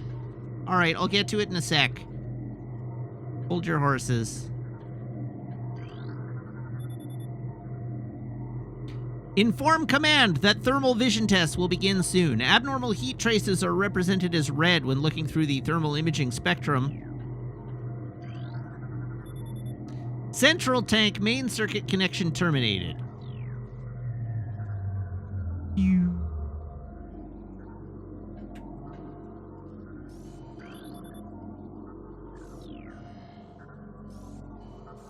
So how do I get upstairs? Oh, by using the stairs. That'll certainly do it.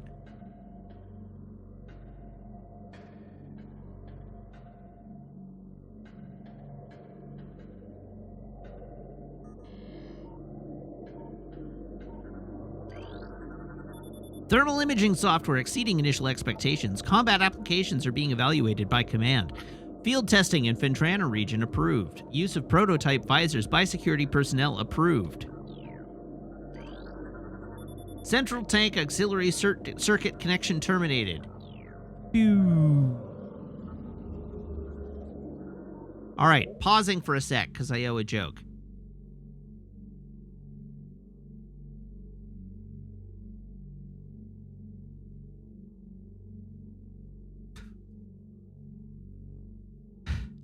Tonight we're having Himalayan rabbit stew for dinner.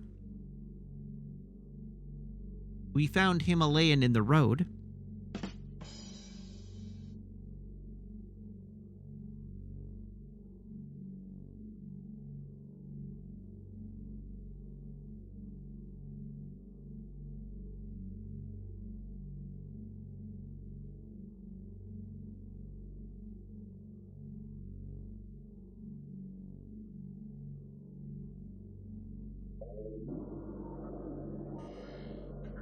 Hop.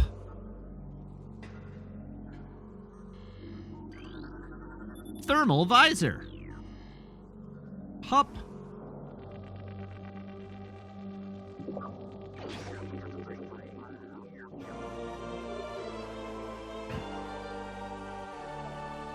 Press down to activate the visor. Use the thermal visor to search for cold and hot objects, hidden wave beam targets. Additional data downloaded to inventory screen. Press start to access the inventory screen. Hidden wave beam targets? What?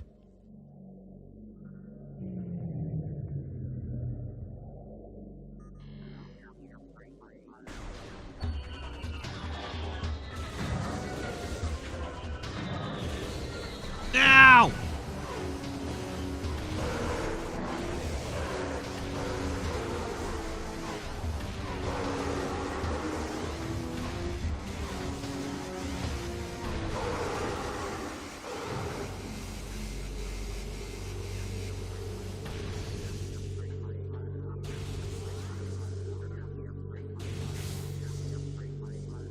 What kind of door are you?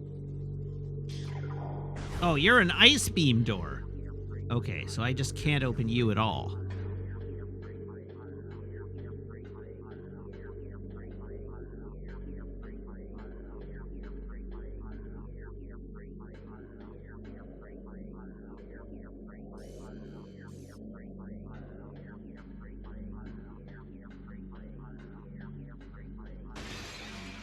That's what I thought.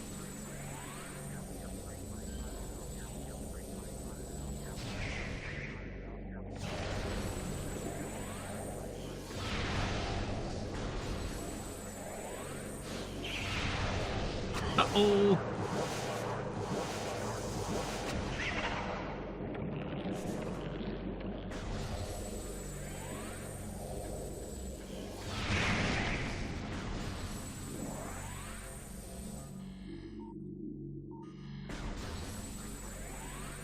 Let's just keep a charge beam charged, shall we?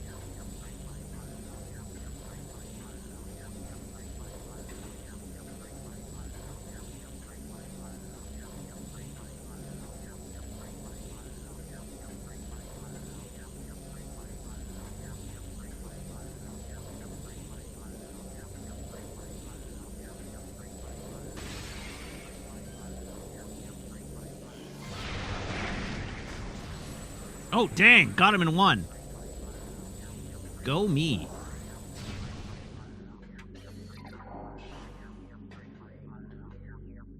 Uh-oh. There's one more in here. And I only have one more super missile.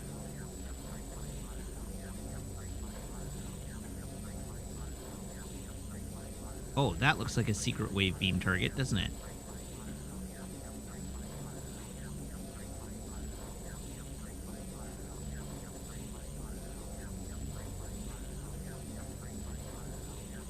I don't believe I've missed anything. We've been following the hint system pretty religiously, so it seems unlikely that I would have missed anything.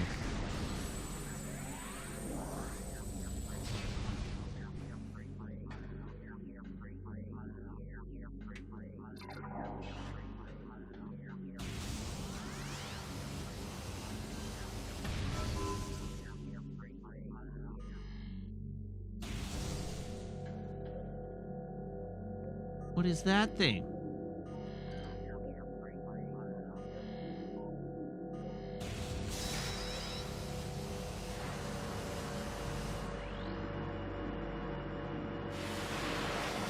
Why can't I scan it?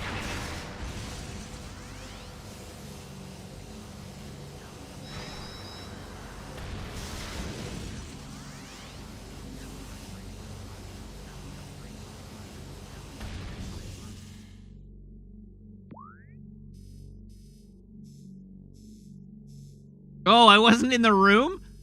I suppose that would do it. Well, rip me.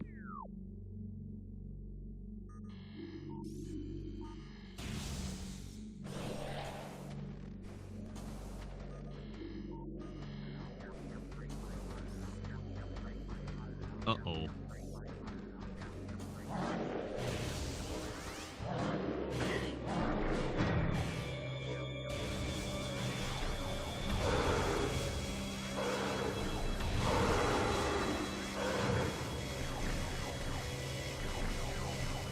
Wait, why are there more Metroids in here now?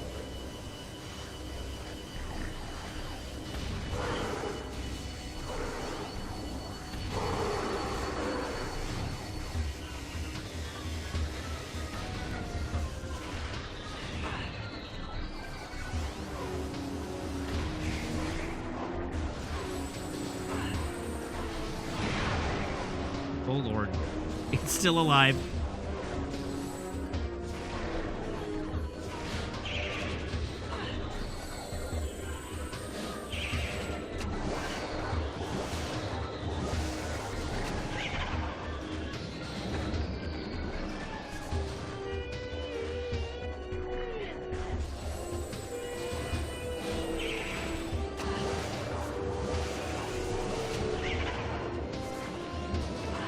Ow, everything's shooting me.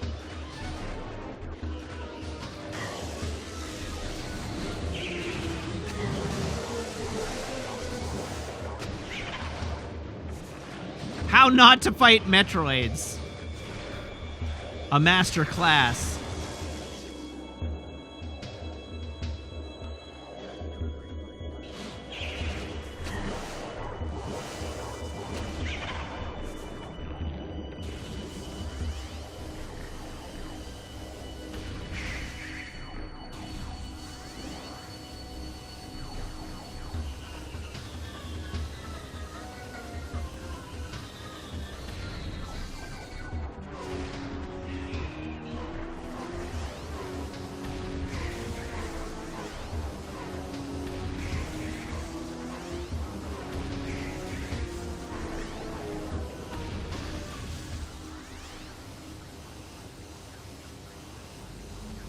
All right, got it.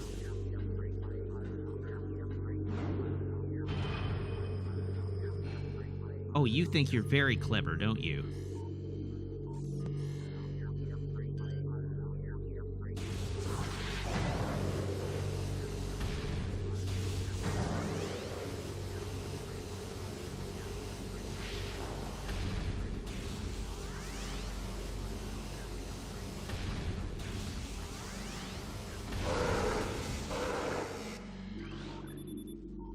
Okay, so I've already scanned a Shadow Pirate.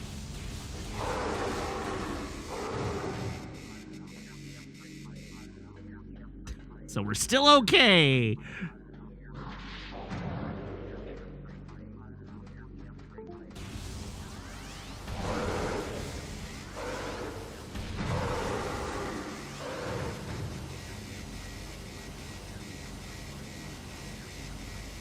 Huh, it didn't give me a treat. Oh, there it is.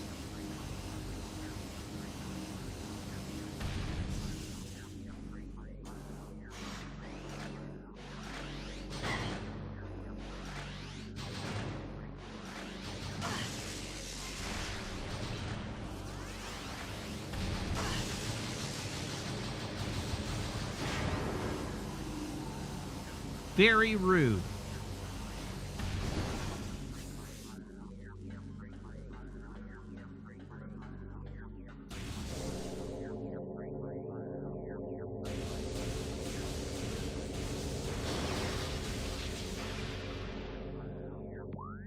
Zandai, what bad news are you bearing me? And why would you do such a thing? The audio's delayed again!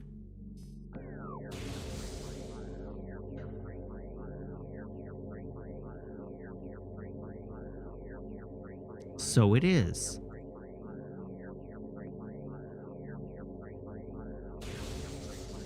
It definitely is.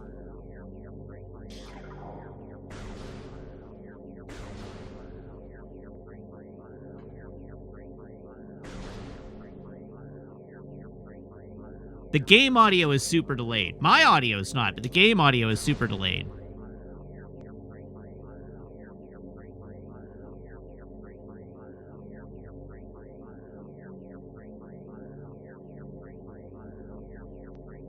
Yeah, we did have this problem on Thursday, and it's fixable intermittently, but I don't know what's causing it, because it was fine the other day.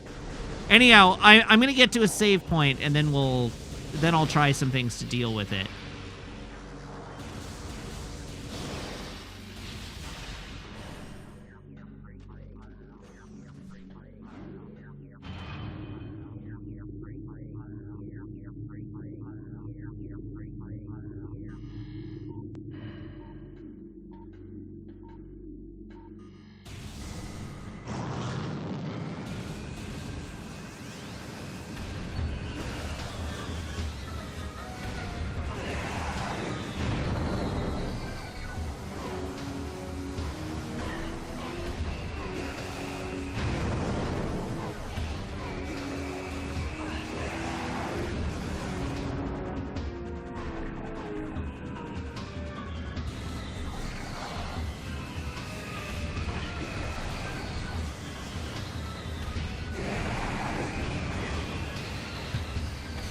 I like that he, dive bombed me when his jetpack was broken.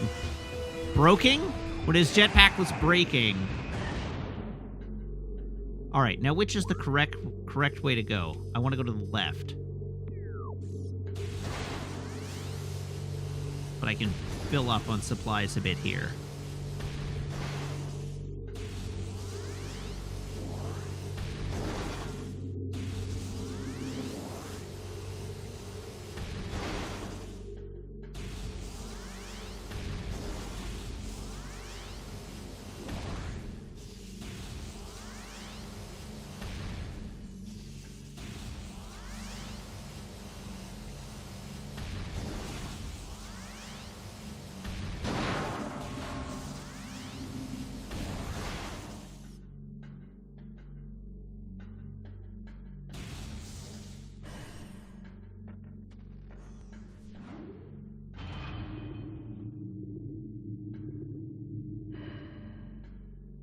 Did I go the right way?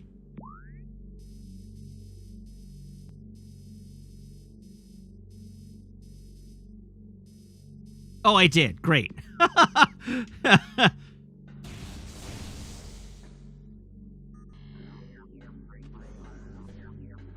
Turned all the lights off.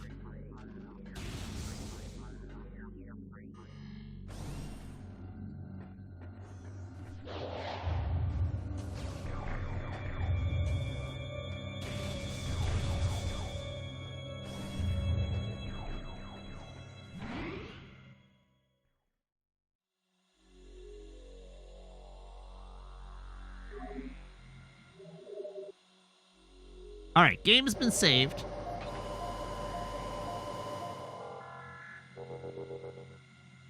Now, real quick, I'm going to close the game. We're going to reset the capture card.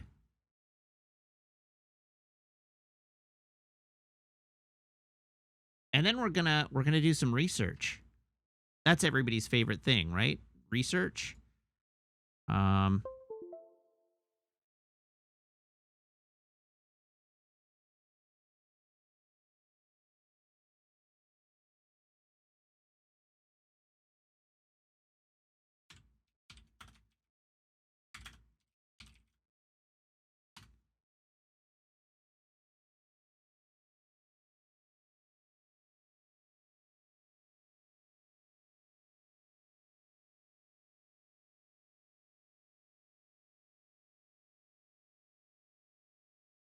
Oh ho!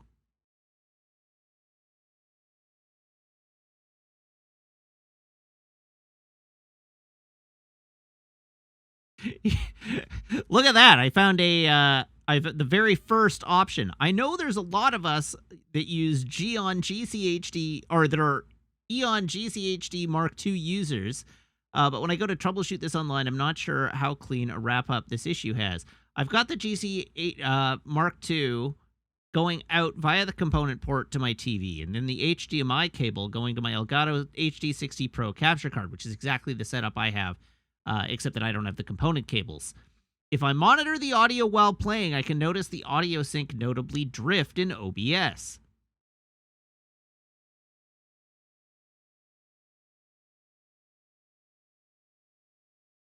So, the first recommendation, and the very first thing I'm going to try, is using an optical cable and capturing audio that way. So, give me a minute.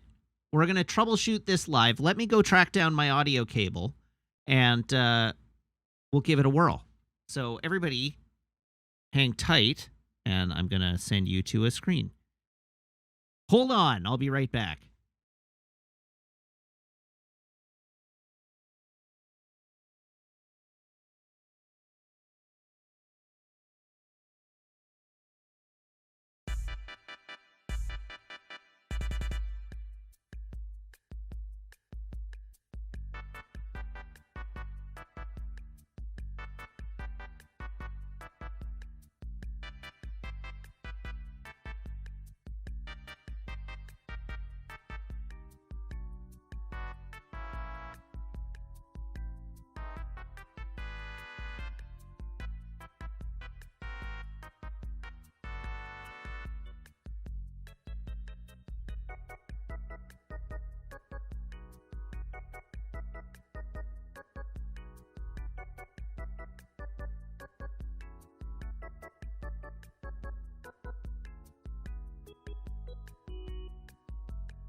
Hello again. Okay, so turns out I needed a different format of Toslink cable than I actually had, but 3.5 millimeter works as well. So that's what I've plugged in. Now I just need to do a little bit of routing.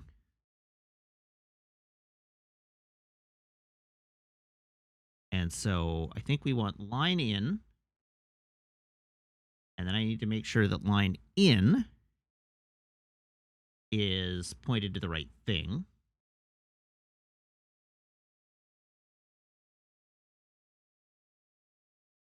Line into headphones, line into broadcast stream mix. Okay, that should be good. Now we're going to run a test. So first thing, I need to set my HD60 to not capture audio.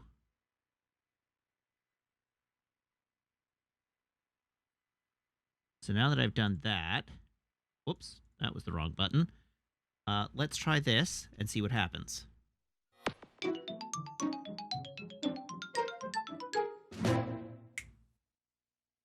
Hell yeah. And then I just need to make sure that there's nothing doubled. There's no audio doubling for you.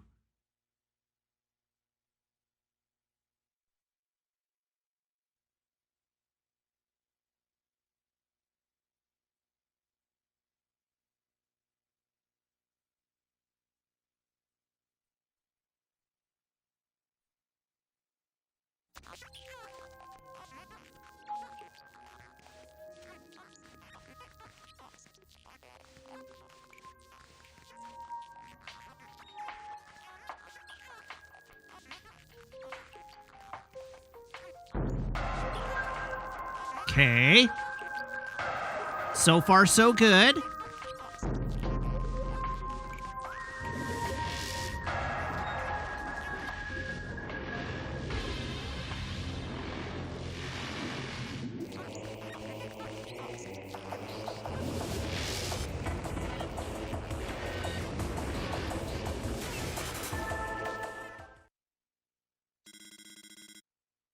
Okay. But I think it's in the right, like, I think I've got the right routing. I'm gonna try something here for a sec, so bear with me as I futz.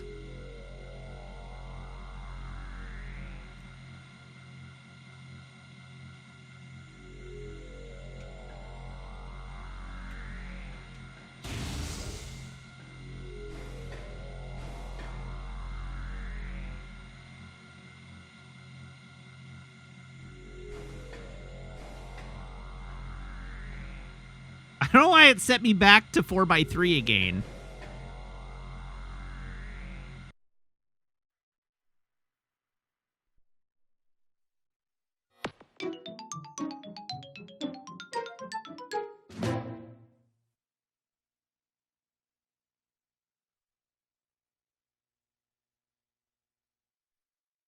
Four by 3 is the correct aspect ratio, but I had it like displaying nicely in widescreen with minimal stretching. So I don't know if we can play it in widescreen for your benefit. We may as well do that rather than have it pillar boxed. All right, we'll just play it for a while and see what happens.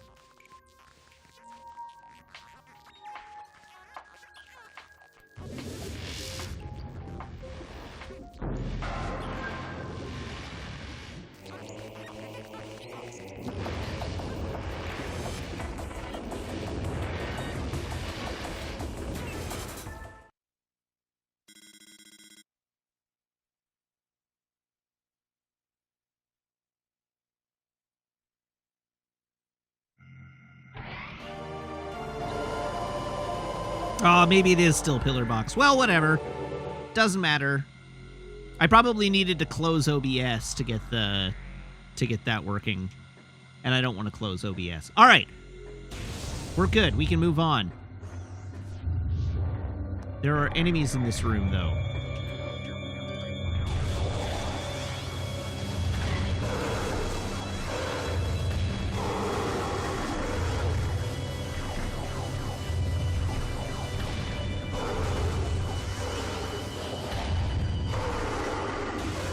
The only problem with this ratio is that at this ratio with my screen position, like where I'm seated, I'm blocking a part of the UI. But it's not a critically important part, so that's okay.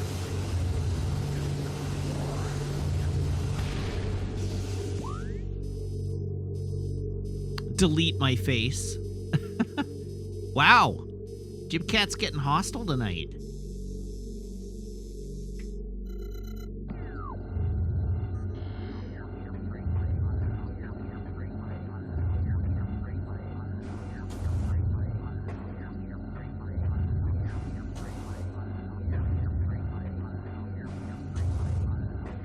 Jim Cat hasn't mega punched anyone all week.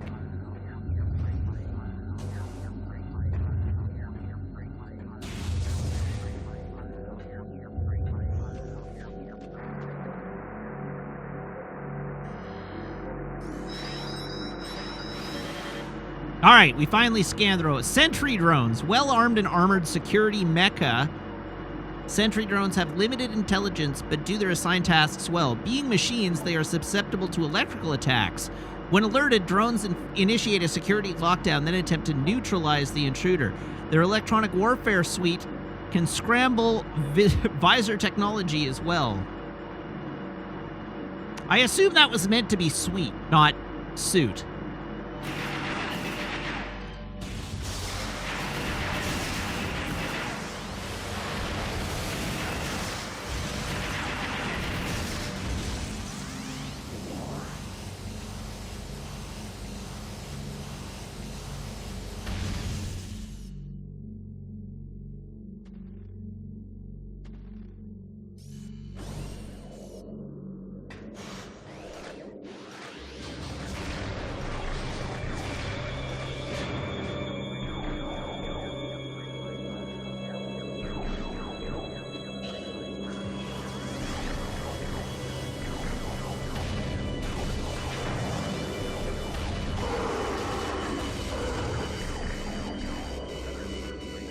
What year did this come out? 2003. Maybe it was 2002. Early 2000s.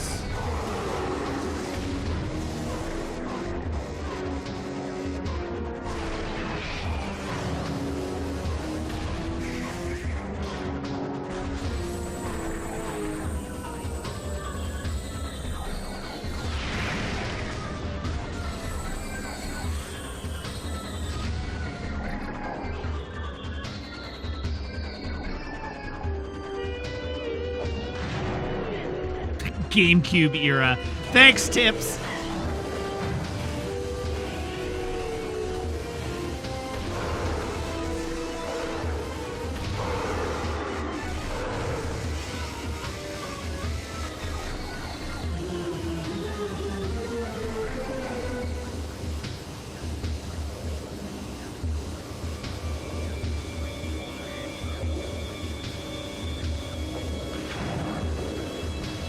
Holy moly, that's a lot of space pirates.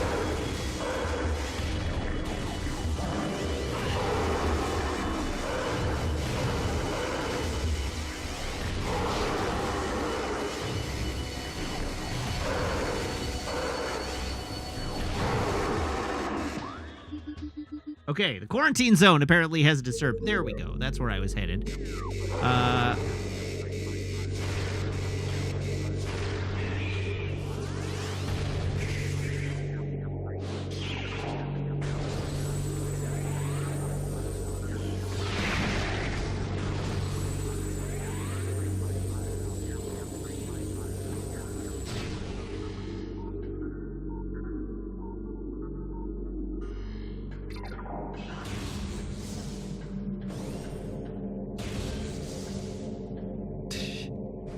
Wow, y'all are really, like, downplaying the GameCube. The GameCube has a ton of awesome games. It's not just a Melee machine. You could play more than Melee on it. It's not to downplay how good Melee is, but there's lots of other good games in the system, too.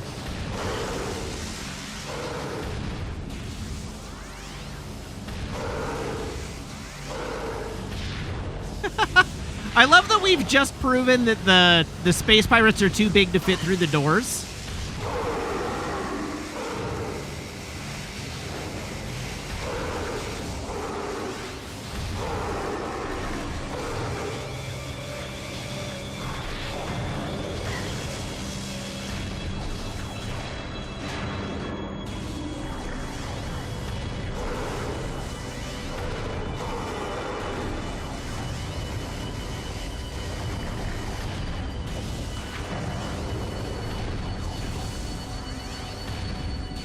One day I should bust out my copy of Cubivore and play that on stream. That's one of the, like,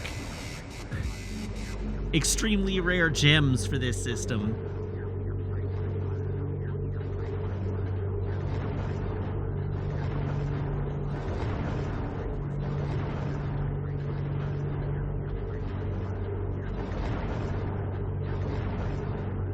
I wish I had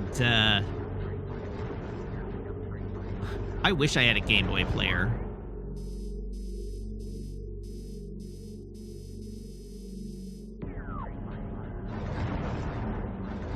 The Game Boy players aren't hard to get these days, but the disc for them is tough to find.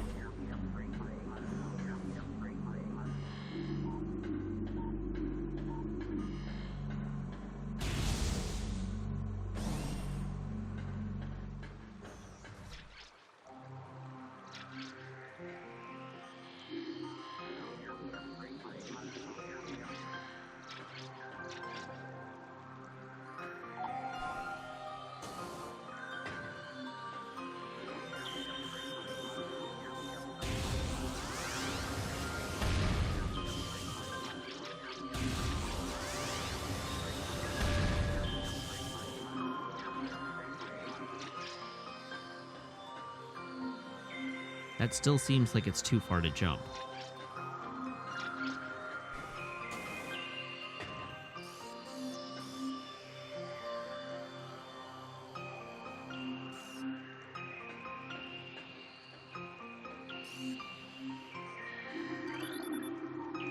Cordite.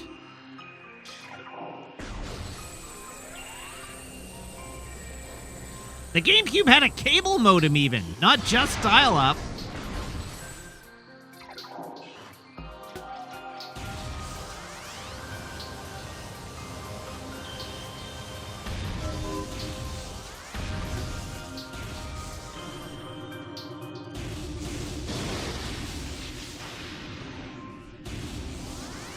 What didn't have a dial-up modem back then? The PlayStation 2. Although it did eventually get one.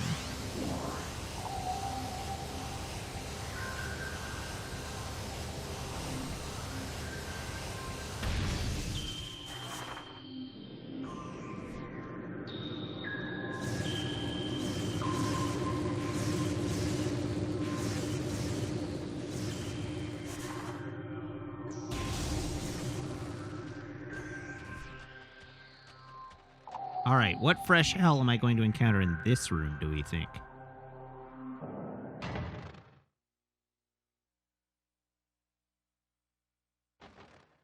This room sure looks like it expects me to have Spider Ball, doesn't it?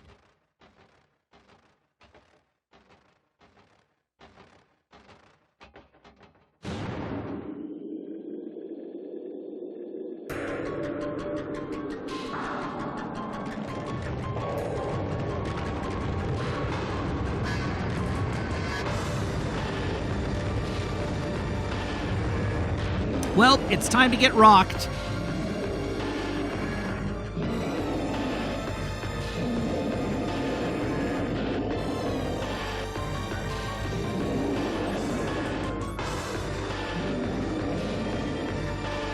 All right. Thardus, an animated sentient creature of stone charged with phazon radiation. The phazon radiation given off by Thardus negates auto-targeting system, preventing lock-on. It may be possible to acquire alternate targets with a different visor. The chaotic nature of phazon irradiation leads to instability in its structural integrity. Thardus can encase targets in ice, and its colossal size and strength make it a formidable opponent. All right. Whoops.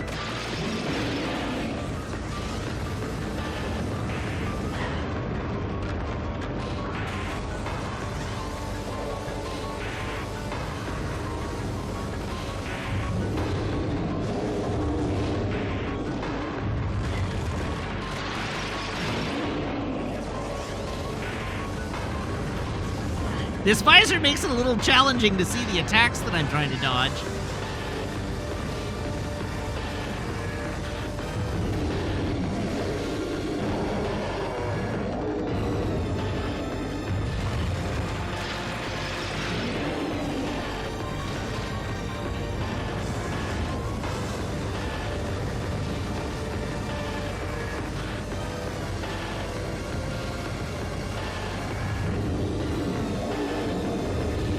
Oh no! I charged up the wave beam. Also, the fact that his ice attack tracks is the pits.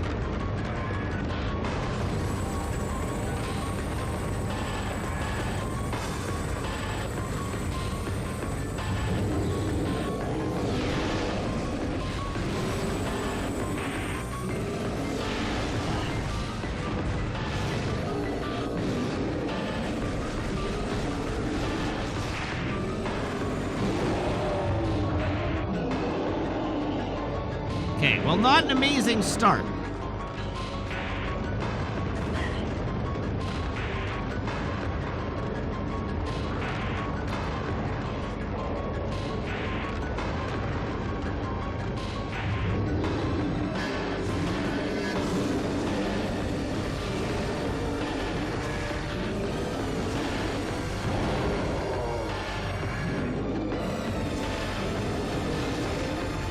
Oh god, I'm low on missiles already.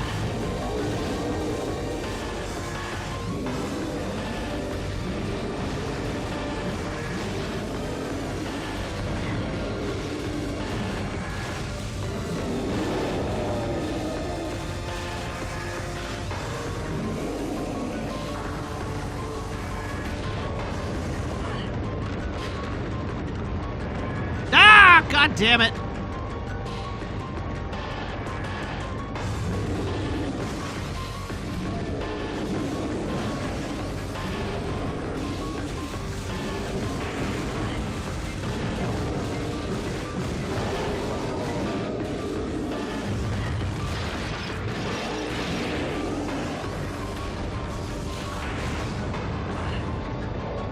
I don't understand how I'm supposed to dodge that attack.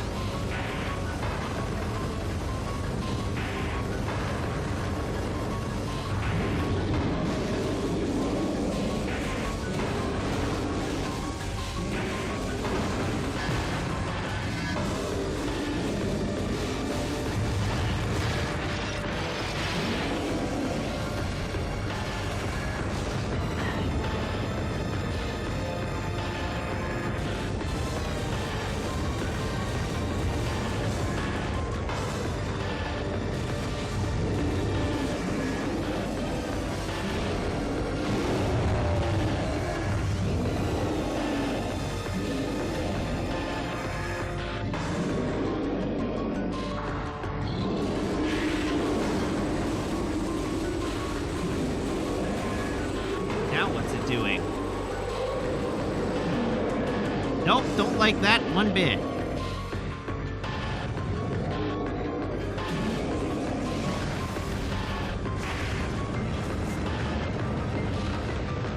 Ah, use the morph ball boost to get out of the way.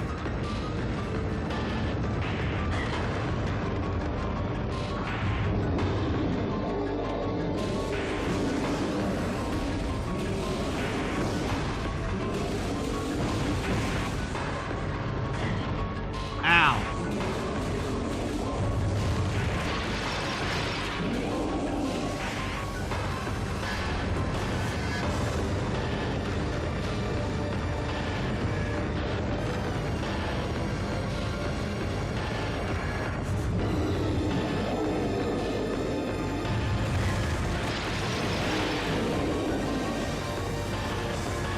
Oh, you bastard.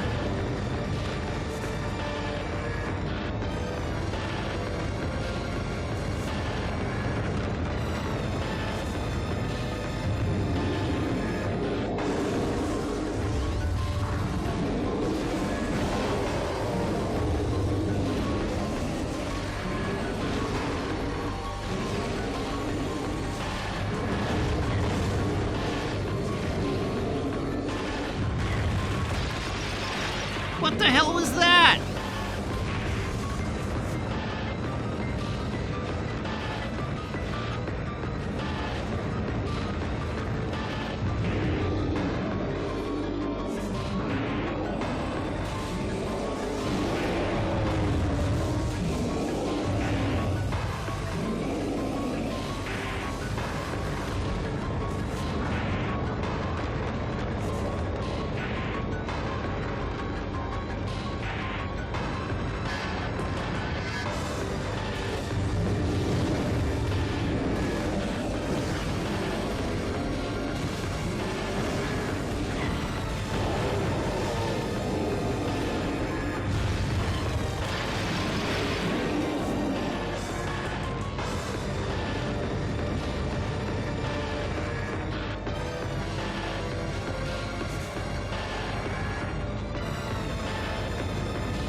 Ah!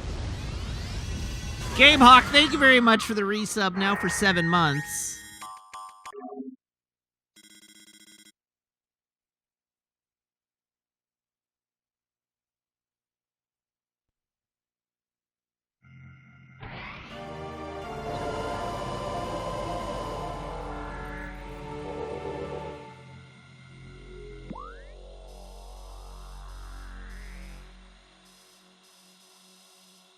Oh, really?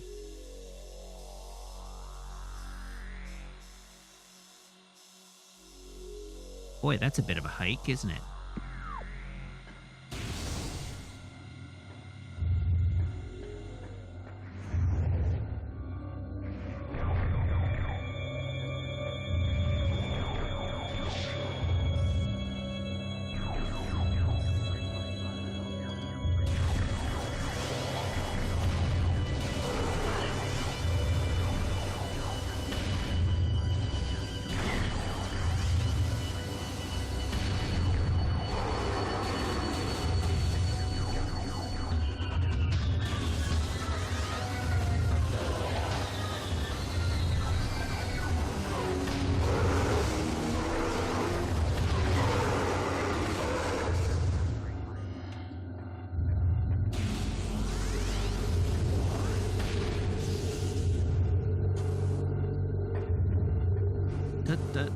Ah.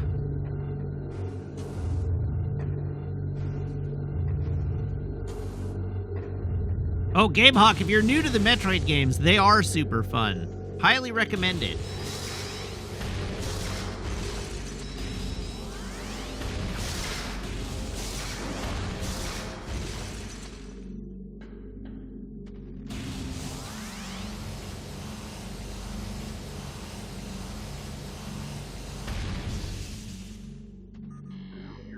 Oh, right, the exit's on the floor.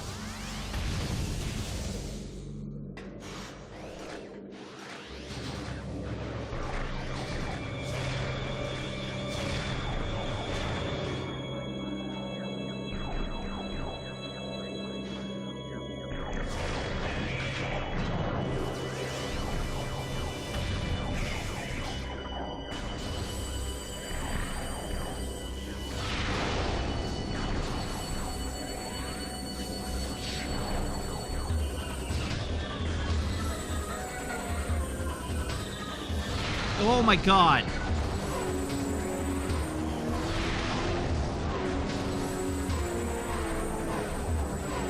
Oh, you attacked me! Jesus.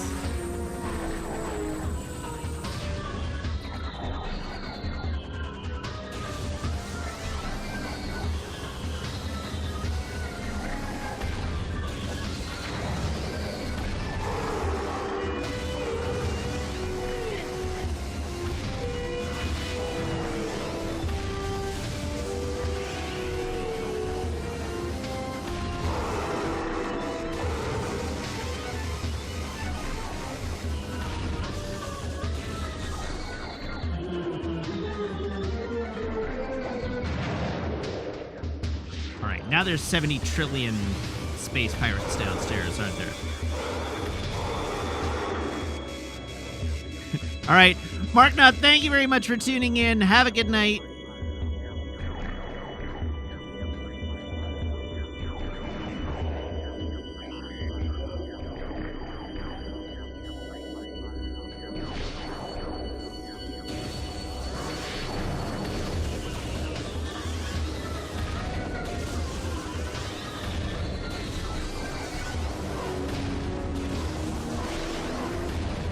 Wow, this guy's being a dick.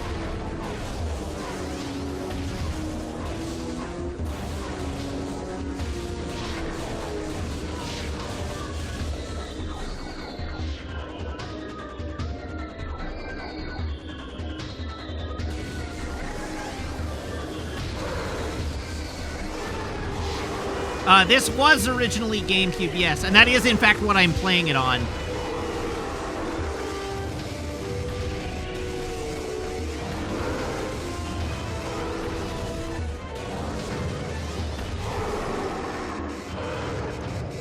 So it hasn't really been remastered. It was re-released with motion control for the Wii, but I can't stand motion control, so I won't play it on the Wii.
We got another one.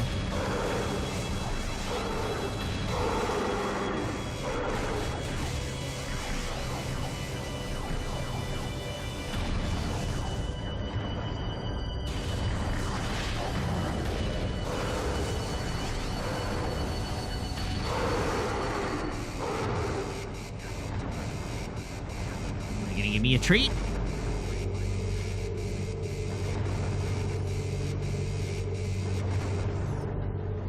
No, apparently. No treats for me.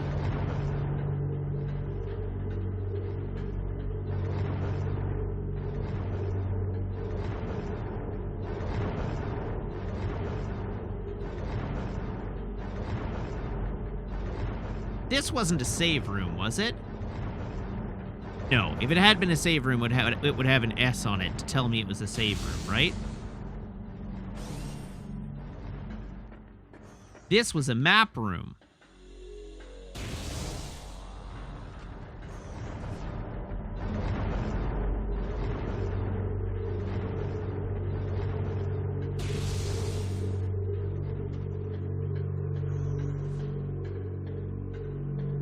Hi, Brownie. How are you?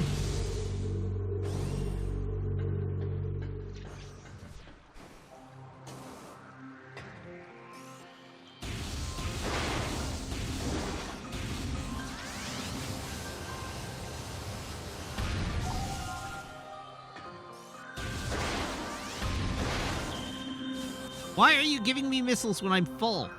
I don't want missiles. I want help.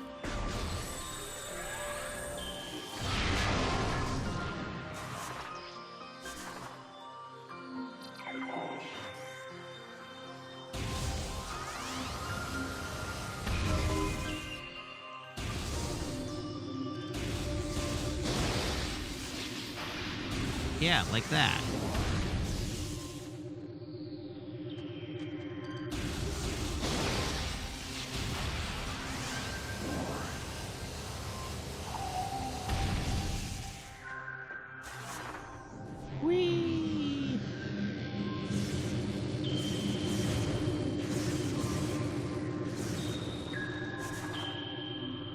I haven't tried Cult of the Lamb yet. I hear it's very good.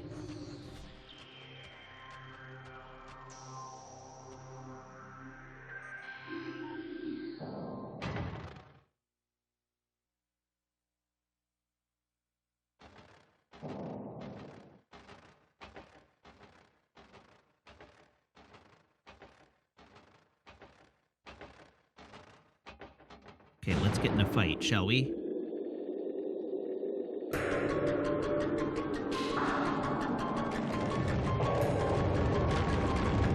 It does look like I've solved the audio drift problem, doesn't it?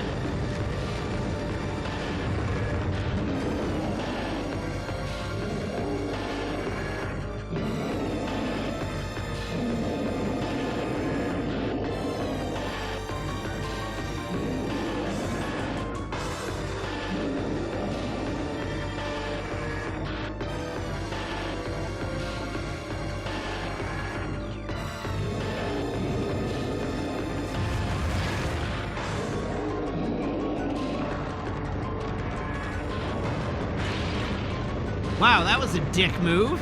Jeez.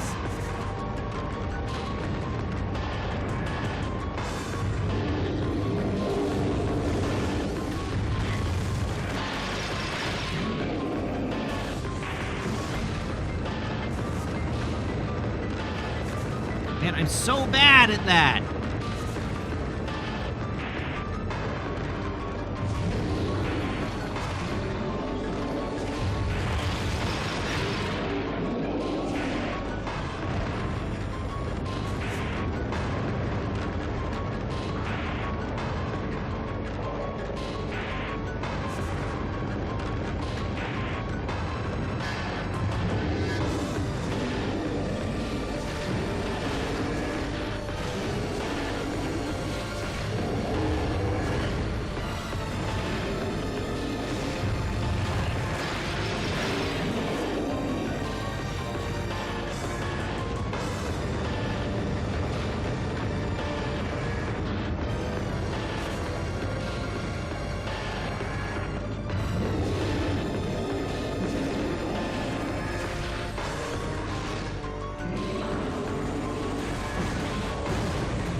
Oh no.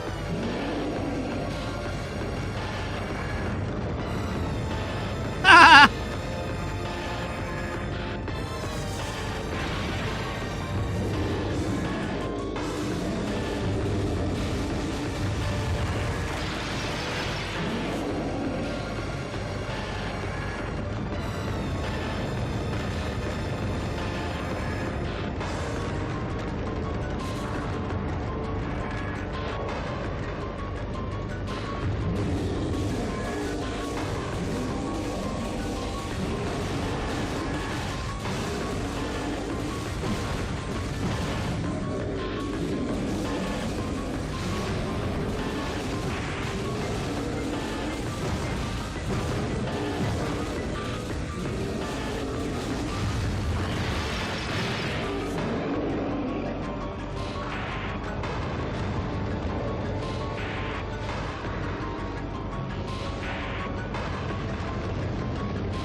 he didn't trap me in a corner, though.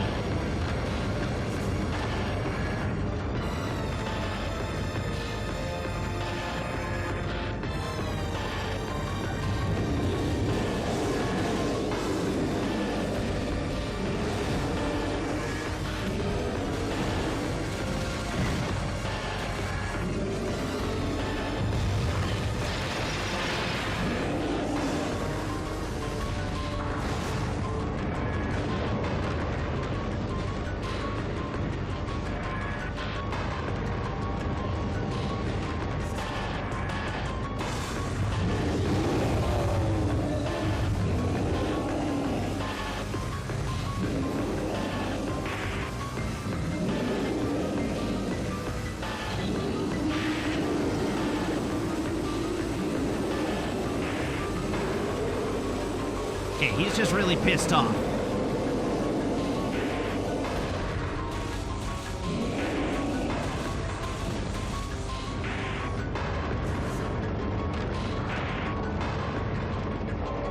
Gonna just hide in here.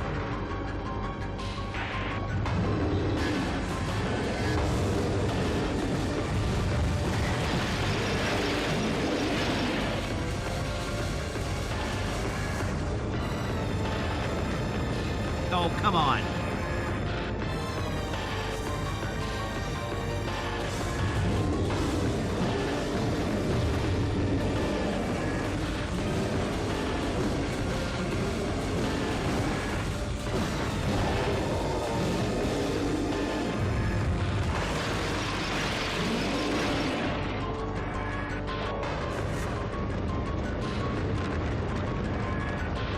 Just hiding in this corner.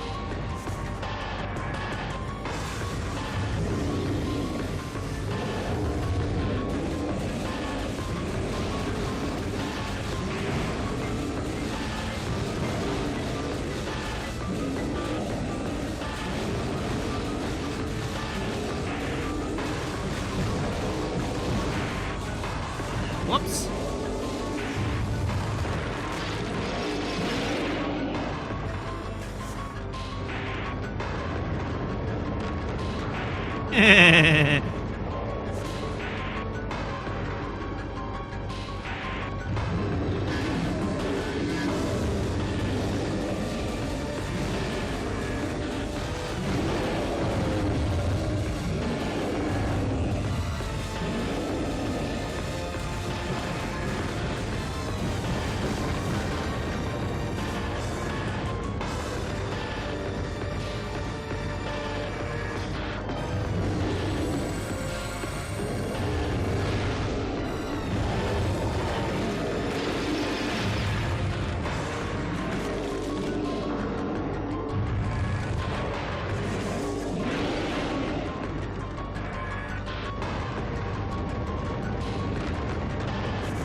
Ha ha ha!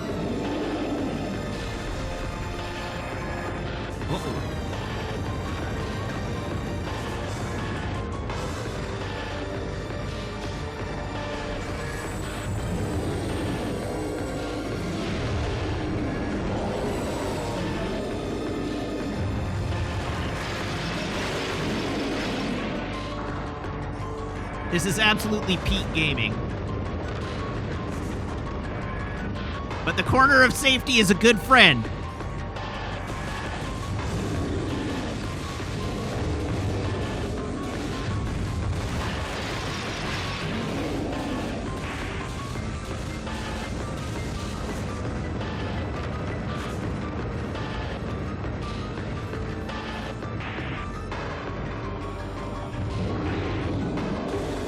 Whoops.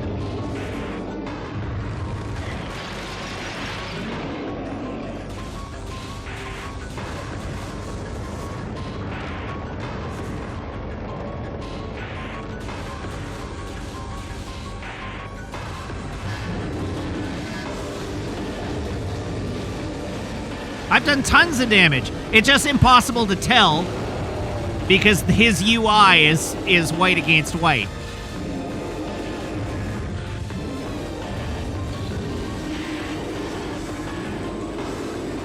There you go. You can see his health bar there.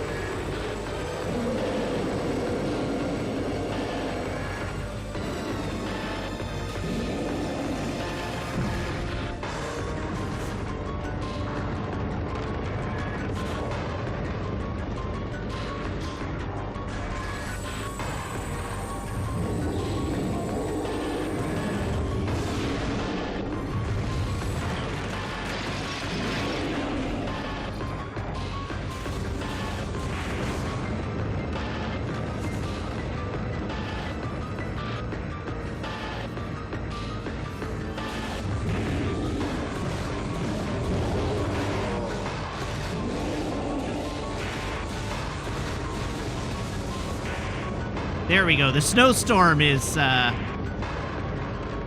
definitely... Now that it's gone, things are going to be a little easier. Because I can actually see it.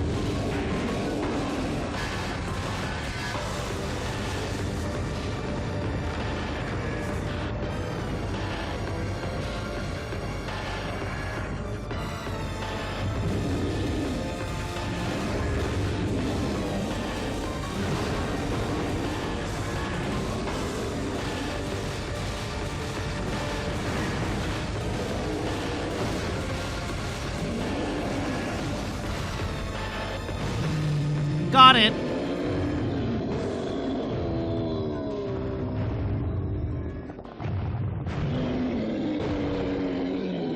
There we go.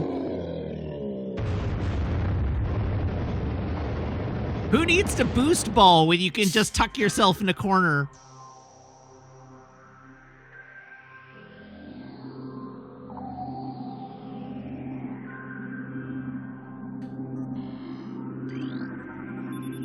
Spider ball.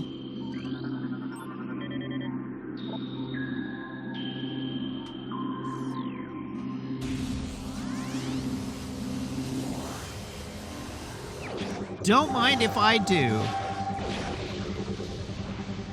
It's true. Finding the one safe spot in the room that's abusable is a Metroid tradition. You're not wrong.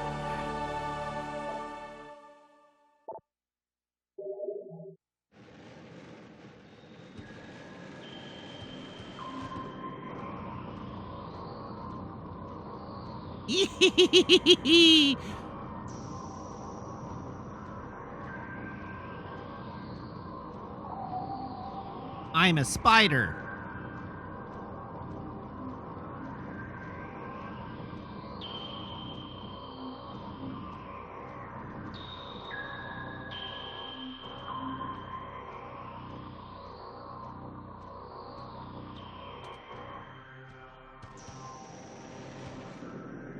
Now, is there anything up there that is interesting?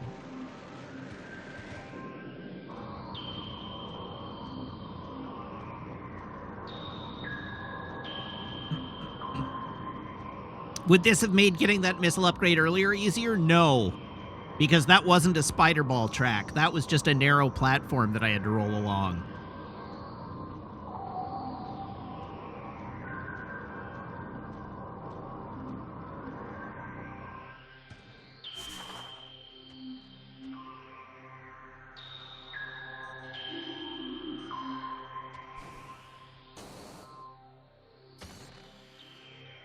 Oh, that's totally going to be... All right, so once I have the grapple hook, I can go there. But not until I have the grapple hook.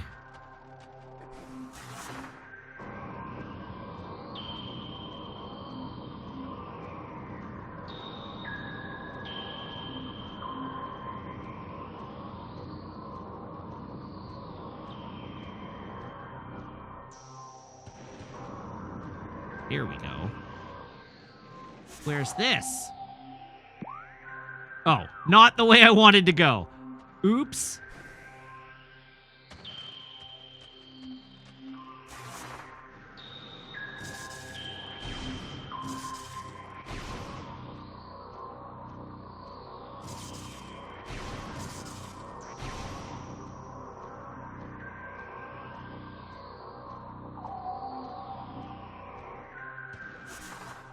This is the correct next way to go. All right, pausing real quick to tell a joke.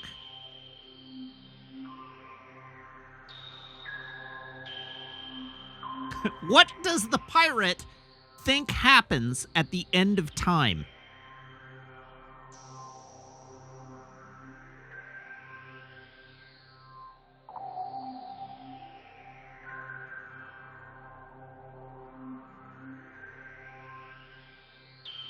Armageddon.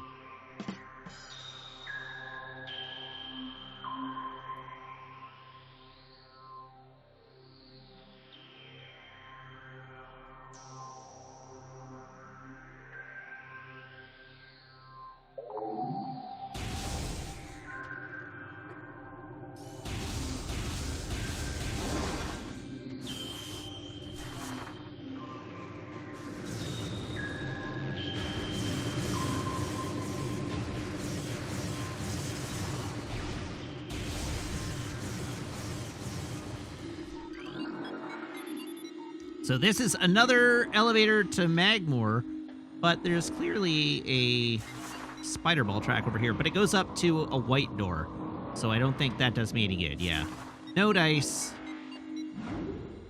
Down to Magmoor we go.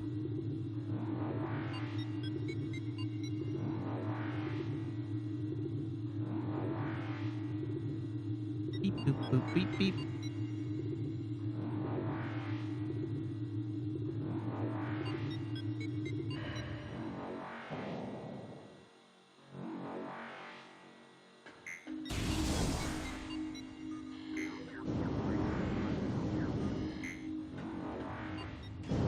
Oh, God! Burning hot magma.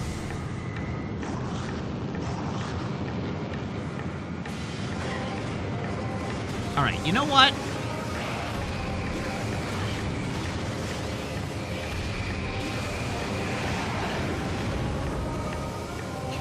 I'd really like to not get domed before I can save.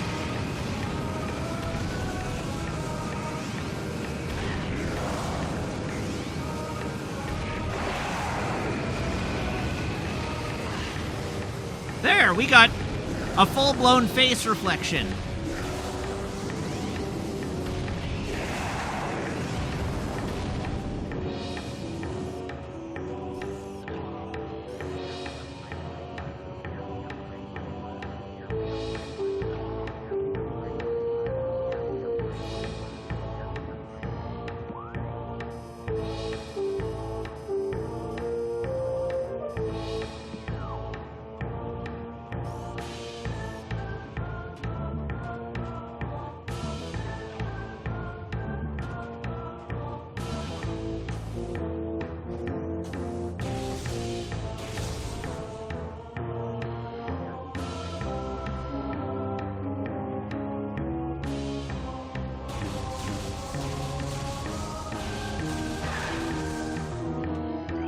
What does this scan as? Bendesium. I don't know which one's which.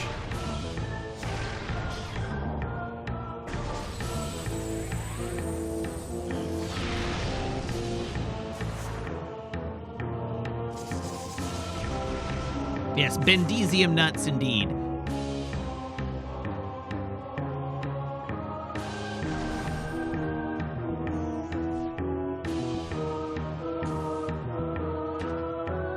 Very good. We're all in awe of your jocular brilliance.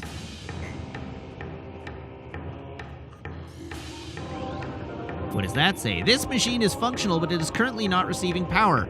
3 nearby power conduits must be energized for it to open. Blasts of electrical energy will energize the conduits. The conduits radiate some heat that is invisible in the normal spectrum.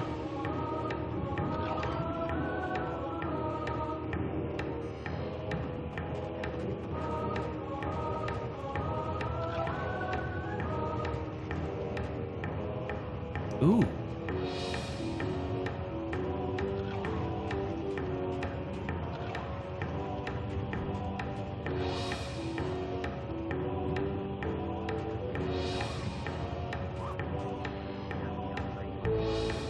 Gamehawk, thank you very much for the cheer of 1,000 or 100 bits. Thank you very much.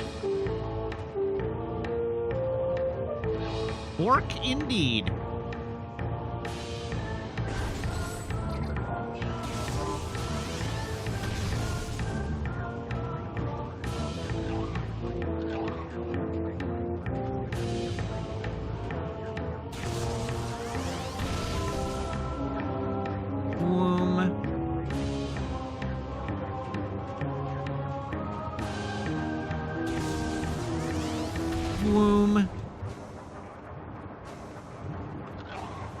Yeah, I too love how the thermal vision isn't completely blown out in the lava area. They must have, like, turned down the sensitivity.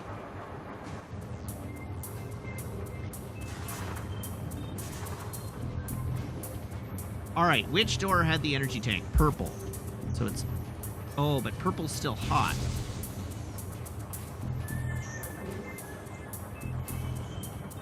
There appears to be more to this puzzle.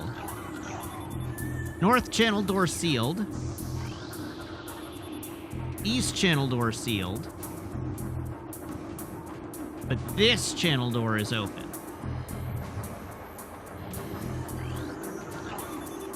This machine is now operating at full capacity. Access to west channel door granted. Lava within channel has been cooled. All right. Is there any obvious way to access the other two channels? No. Not at this time, at least.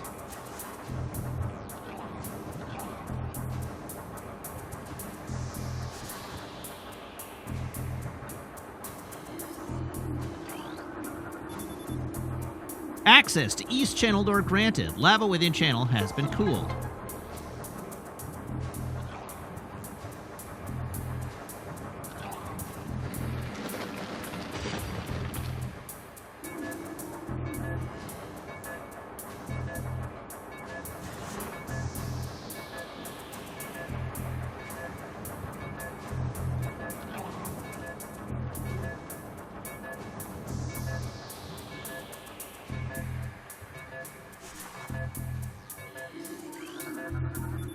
Access to north channel door granted. Lava within chamber has been cooled.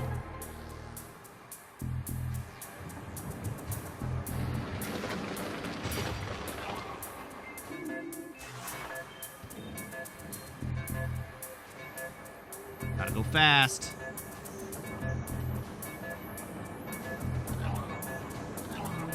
No!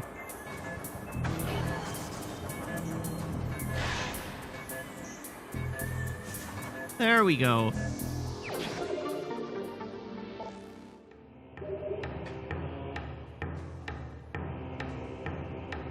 Beautiful. Solved the bonus puzzle and got an energy tank for it.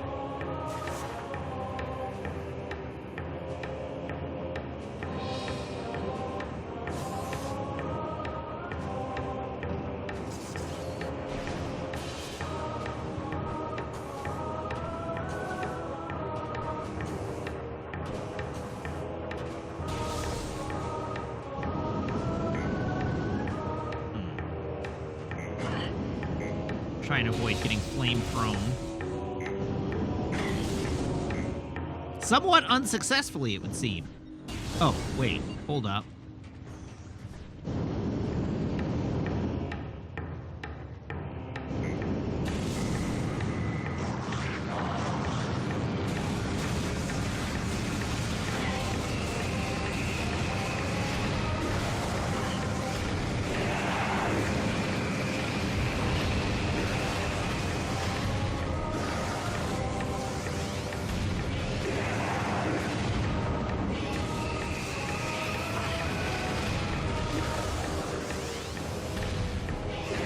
I don't know that I'm necessarily planning to get all upgrades, but I do like poking around for a lot of upgrades in these games. So, we'll see.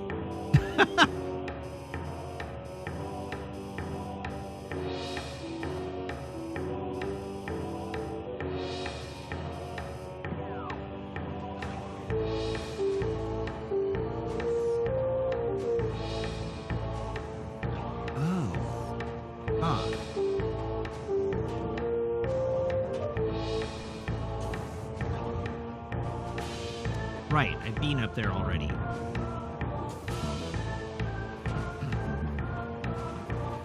This is the way out.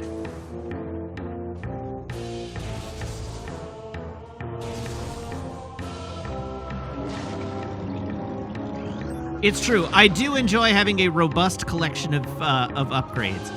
All right, Puddle Spore, sentient floating lava mollusk protected by an impenetrable shell. A puddle spore opens when approached, attempting to intimidate with its size. When opened, direct fire to its mantle causes it to flip into a defensive position. If it can slam shut, it ejects a spread of harmful energy globules.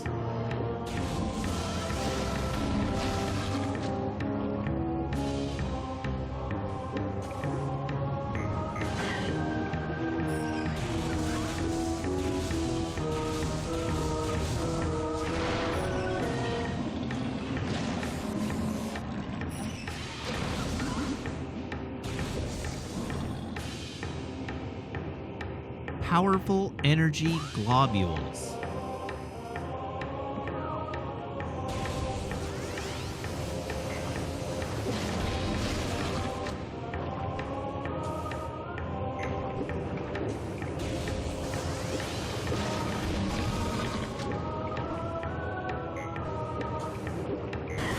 Oh no. Pardon me.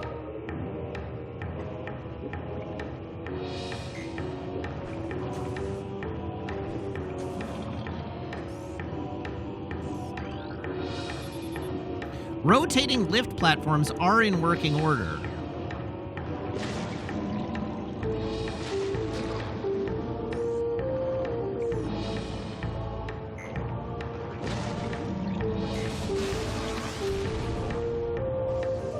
So how do the rotating lift platforms work?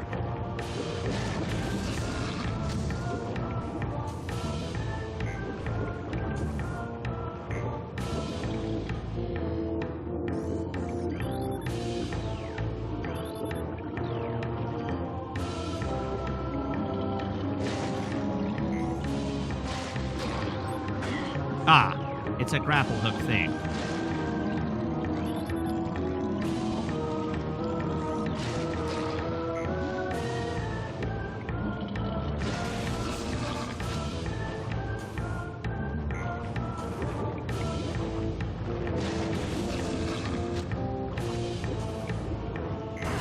Oh no.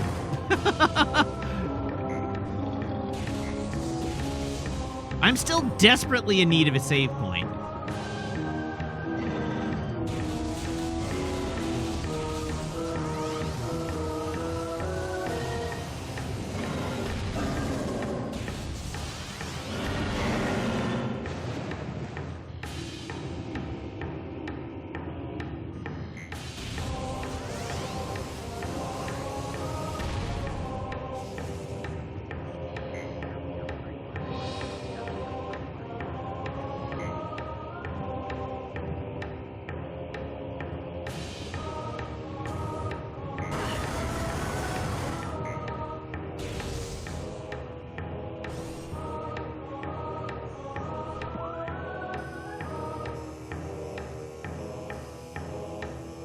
Your save point is a long ways out. Did I miss a door or something? Was there another door I could have taken? There does not seem to be.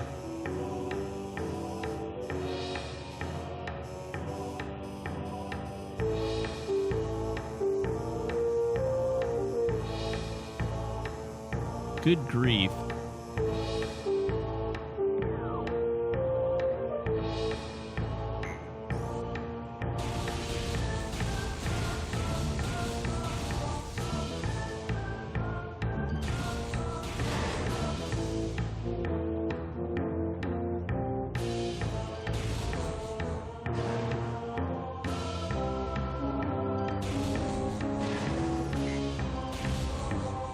It sure seems like I was supposed to have found something that I didn't find, though.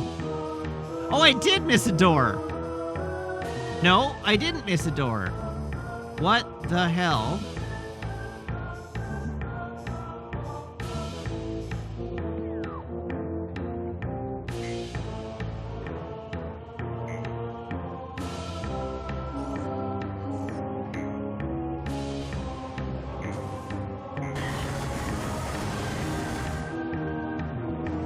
Like, that can't possibly be the intended way.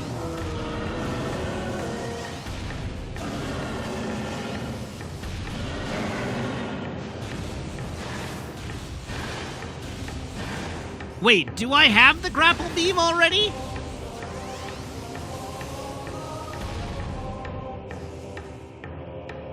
I don't have the grapple beam yet. Oh, that's the intended way.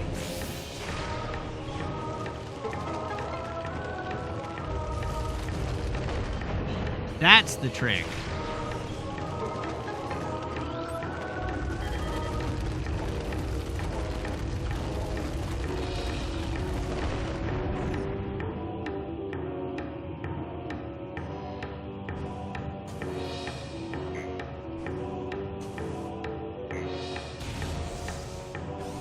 Which probably would have been handy to have...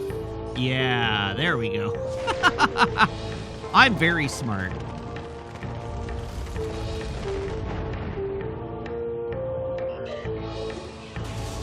Now we've got scan data.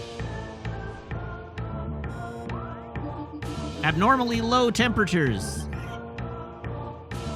in that antechamber. So I guess that's where we're headed next.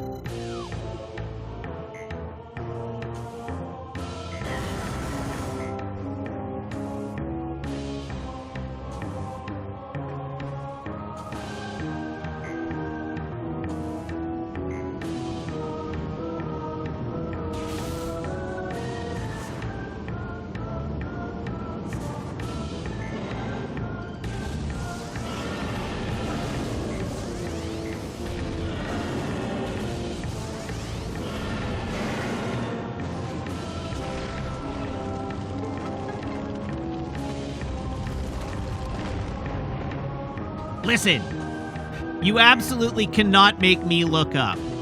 There's no possible way. I would rather step into burning hot lava than look up.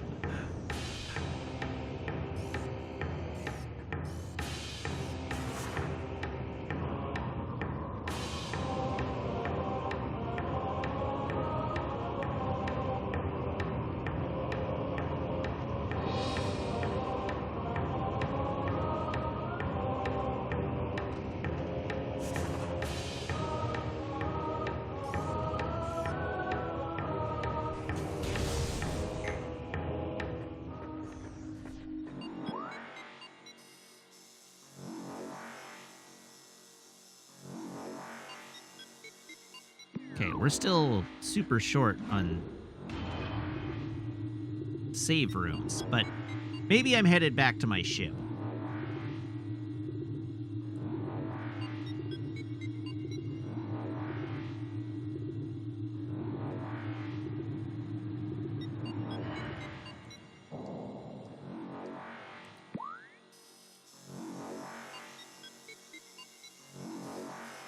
Yep, back to the ship we go.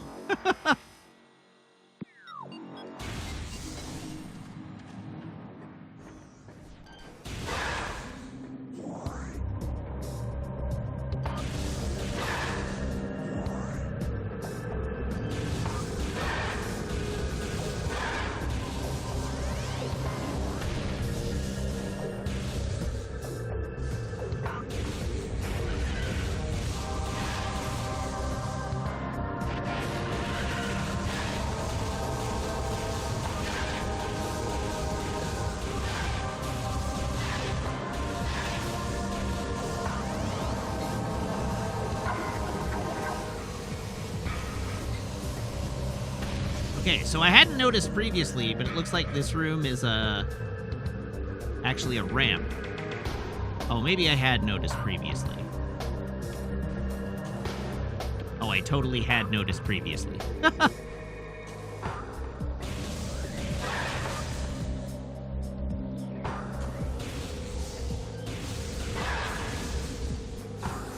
Oh, Rixian, thank you very much. I'm glad you've enjoyed your time this evening.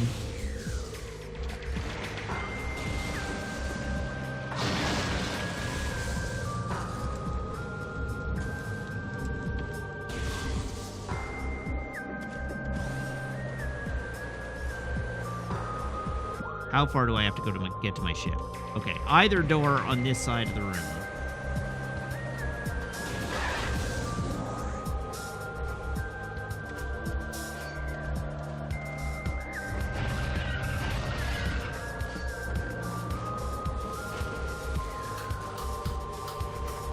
That door looks just fine.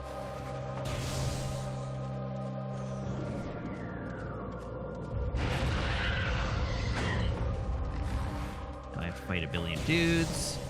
Or I can just ignore a billion dudes. That seems cool too.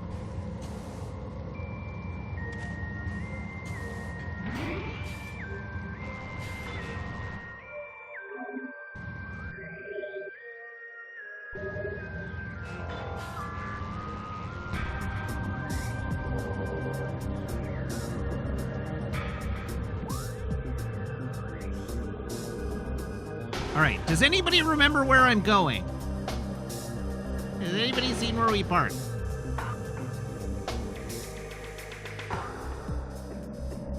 The answer is not even to this zone.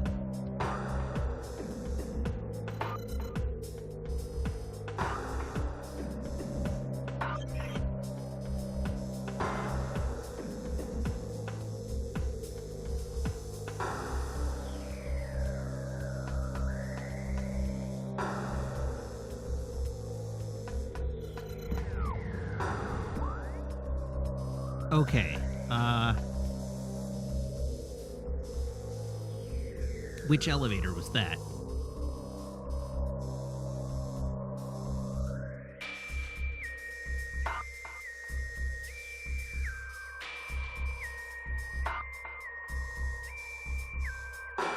That one. Ah!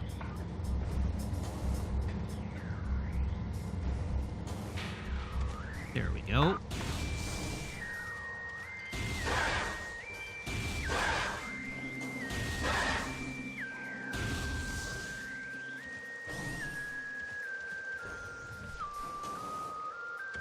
They really got their money's worth out of their environments in this game, didn't they?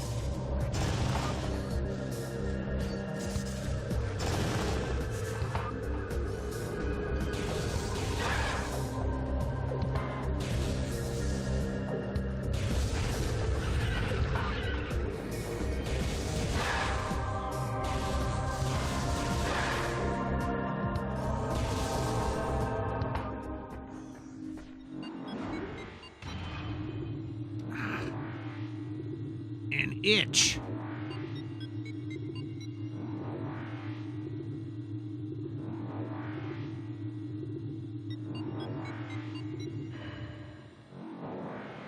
All right, let's figure out where we're going.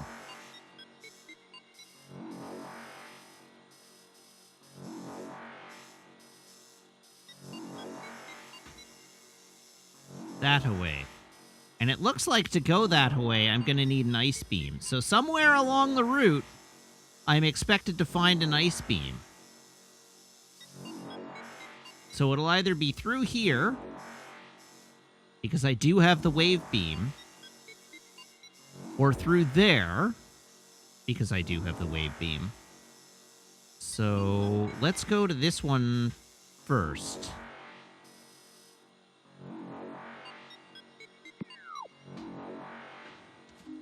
I have a new stream slogan? Why do I have a new stream slogan? What's my new stream slogan?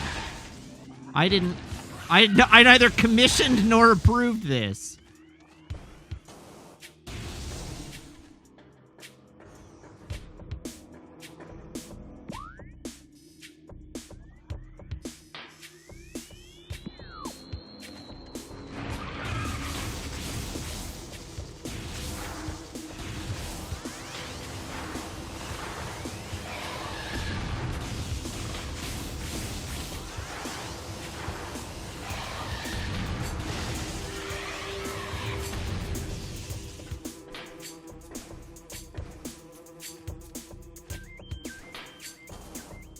What do you mean I don't get to vote?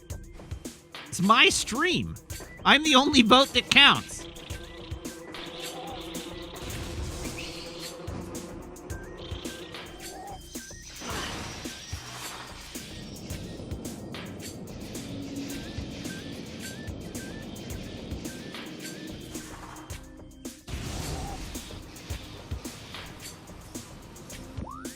Okay, from here, I need to go straight through the other side.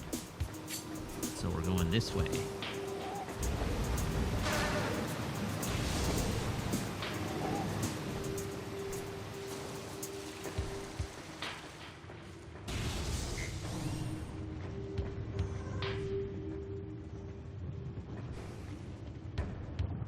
I appear to have made a miscalculation.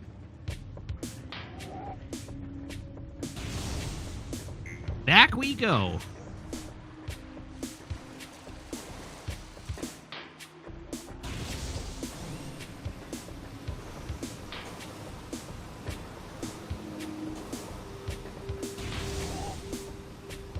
What Hitchhiker's Guide reference? I didn't make a Hitchhiker's Guide reference.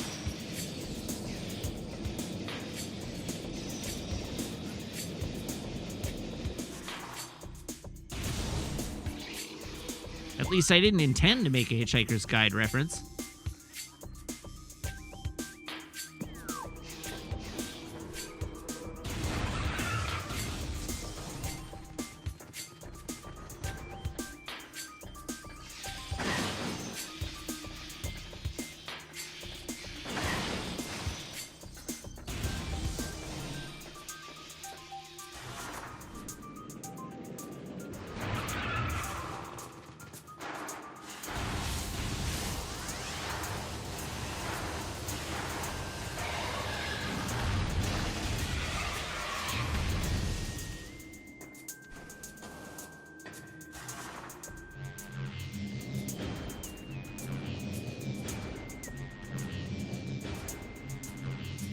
Ah.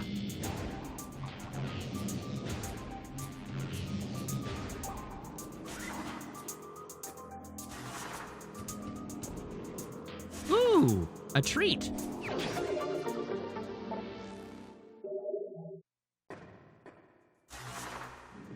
We do like treats.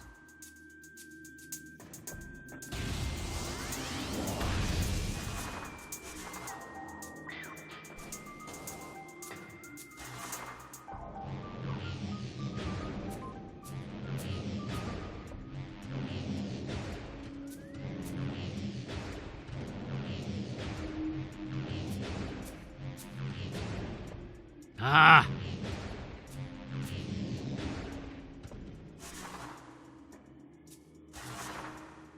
So what's over here? Another more different treat? Something equally flavorful? Oh, the way forward. I see.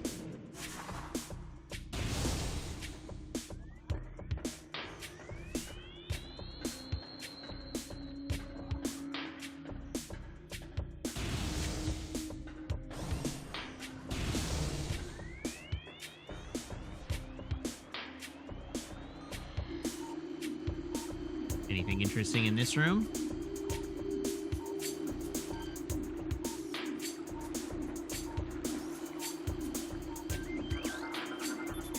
Large stress fractures can be seen on the surface of this brimstone pillar. Pillar is seriously damaged and in danger of collapsing.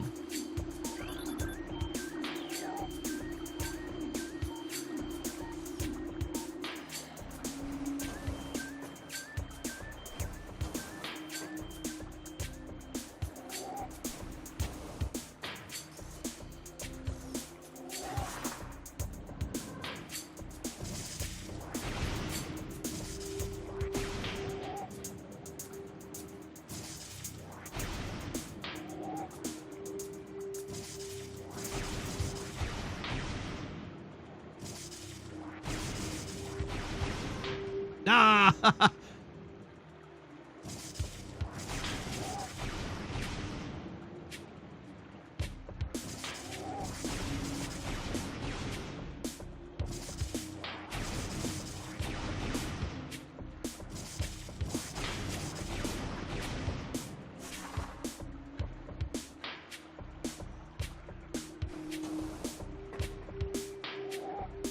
Okay, seems likely that this is what the game wants me to do.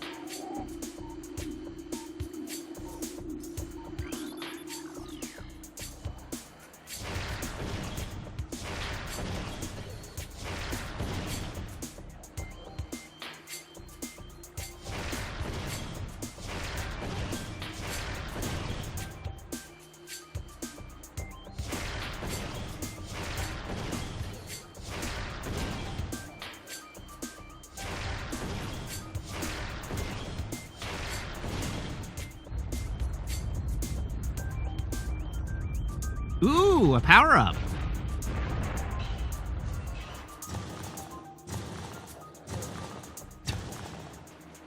I'm sure just breaking this building is totally fine. Uh-oh. New creature entry. Plated puffer, mutated puffer with reinforced epidermis.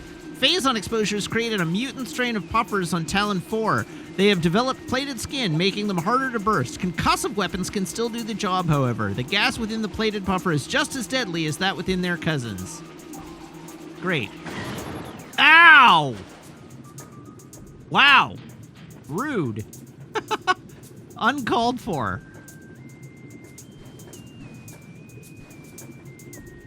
Now how the hell do I get out of here? The ramp. Oh, hello. What's this?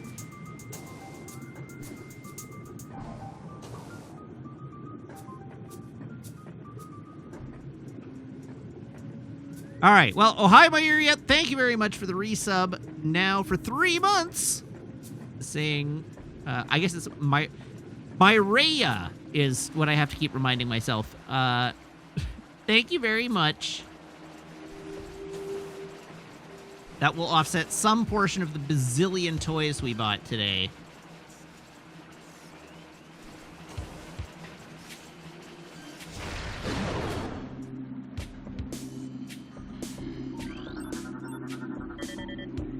And what are these? Oculus, wall crawler that generates electric pulses. The Oculus exposes its single eye when active. The electrical field that covers it is enough to deter most predators. The Oculus detects anything capable of presenting a real threat. It retracts into its impenetrable shell. I guess there was a when there that I didn't see.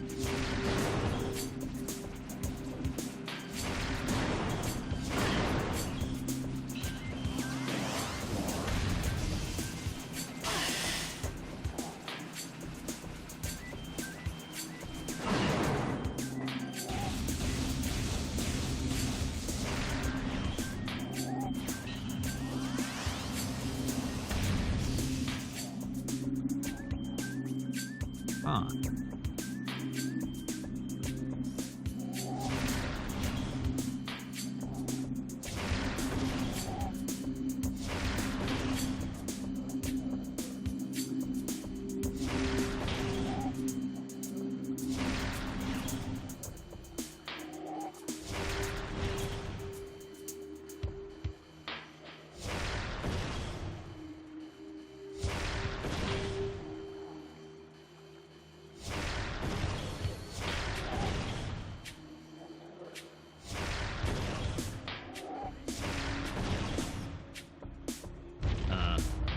Oh, there we go.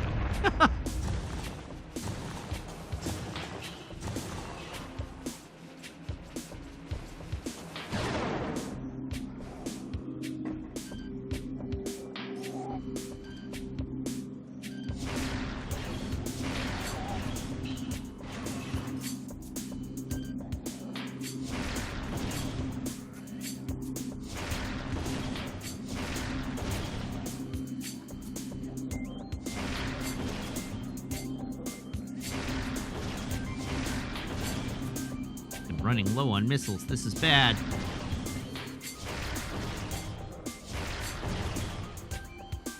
But I might have just enough.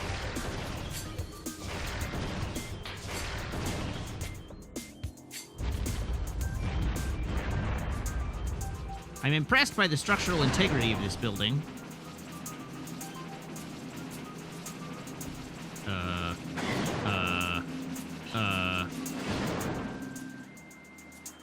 Oh. That's rude.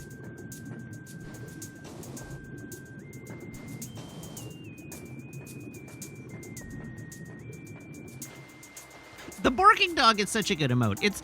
It's one of my favorites too. The barking dog and the pog, or like the dog champ, I think are my two favorites. The stressed out looking puppy is also really cute.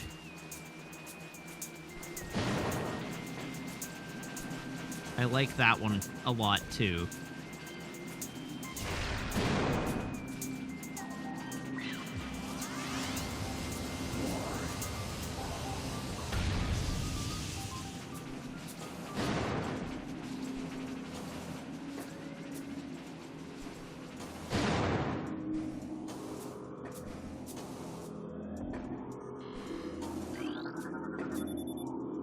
Wave Buster.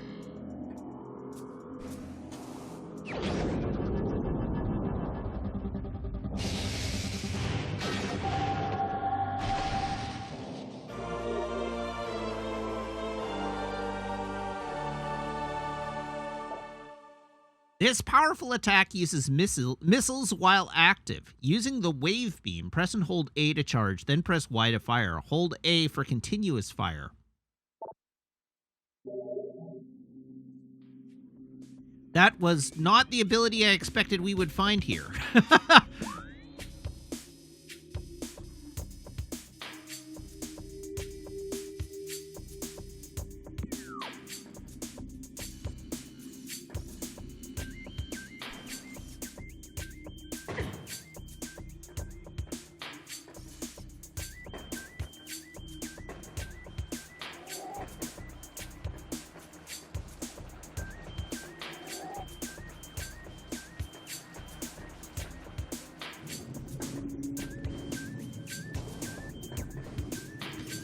All right, and I would have to go that way.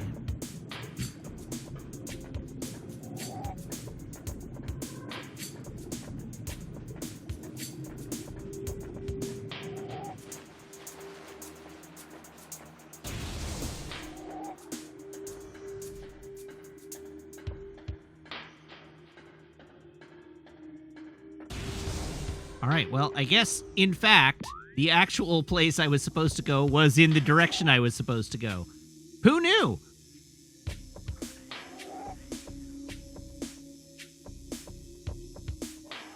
Which is where? Why can't I find it? Oh, way over there. So we're going to that room.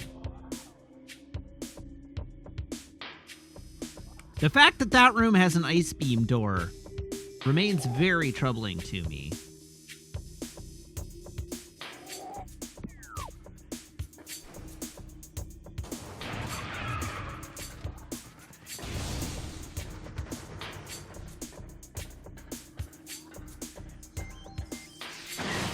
I feel like I've missed the ice beam, and I shouldn't have.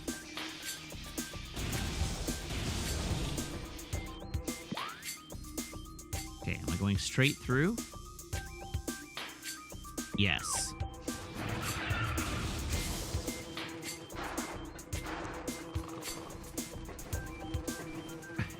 Samwalk asks if Netflix would murder contestants for money. And I think the answer to that question, Netflix, is how much money?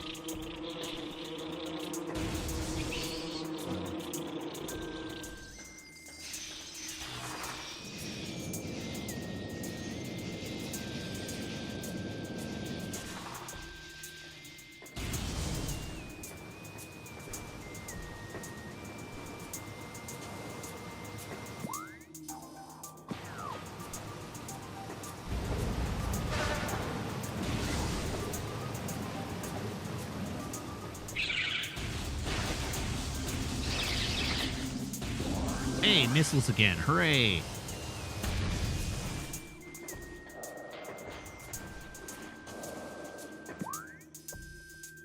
Okay, and we're going through that door. Oh, God. Oh, everything's fine, in fact. Great.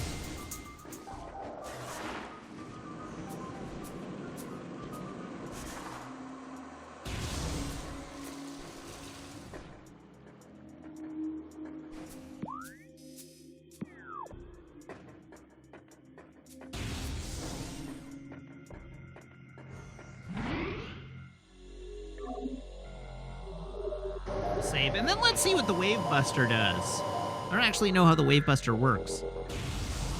What do you look like?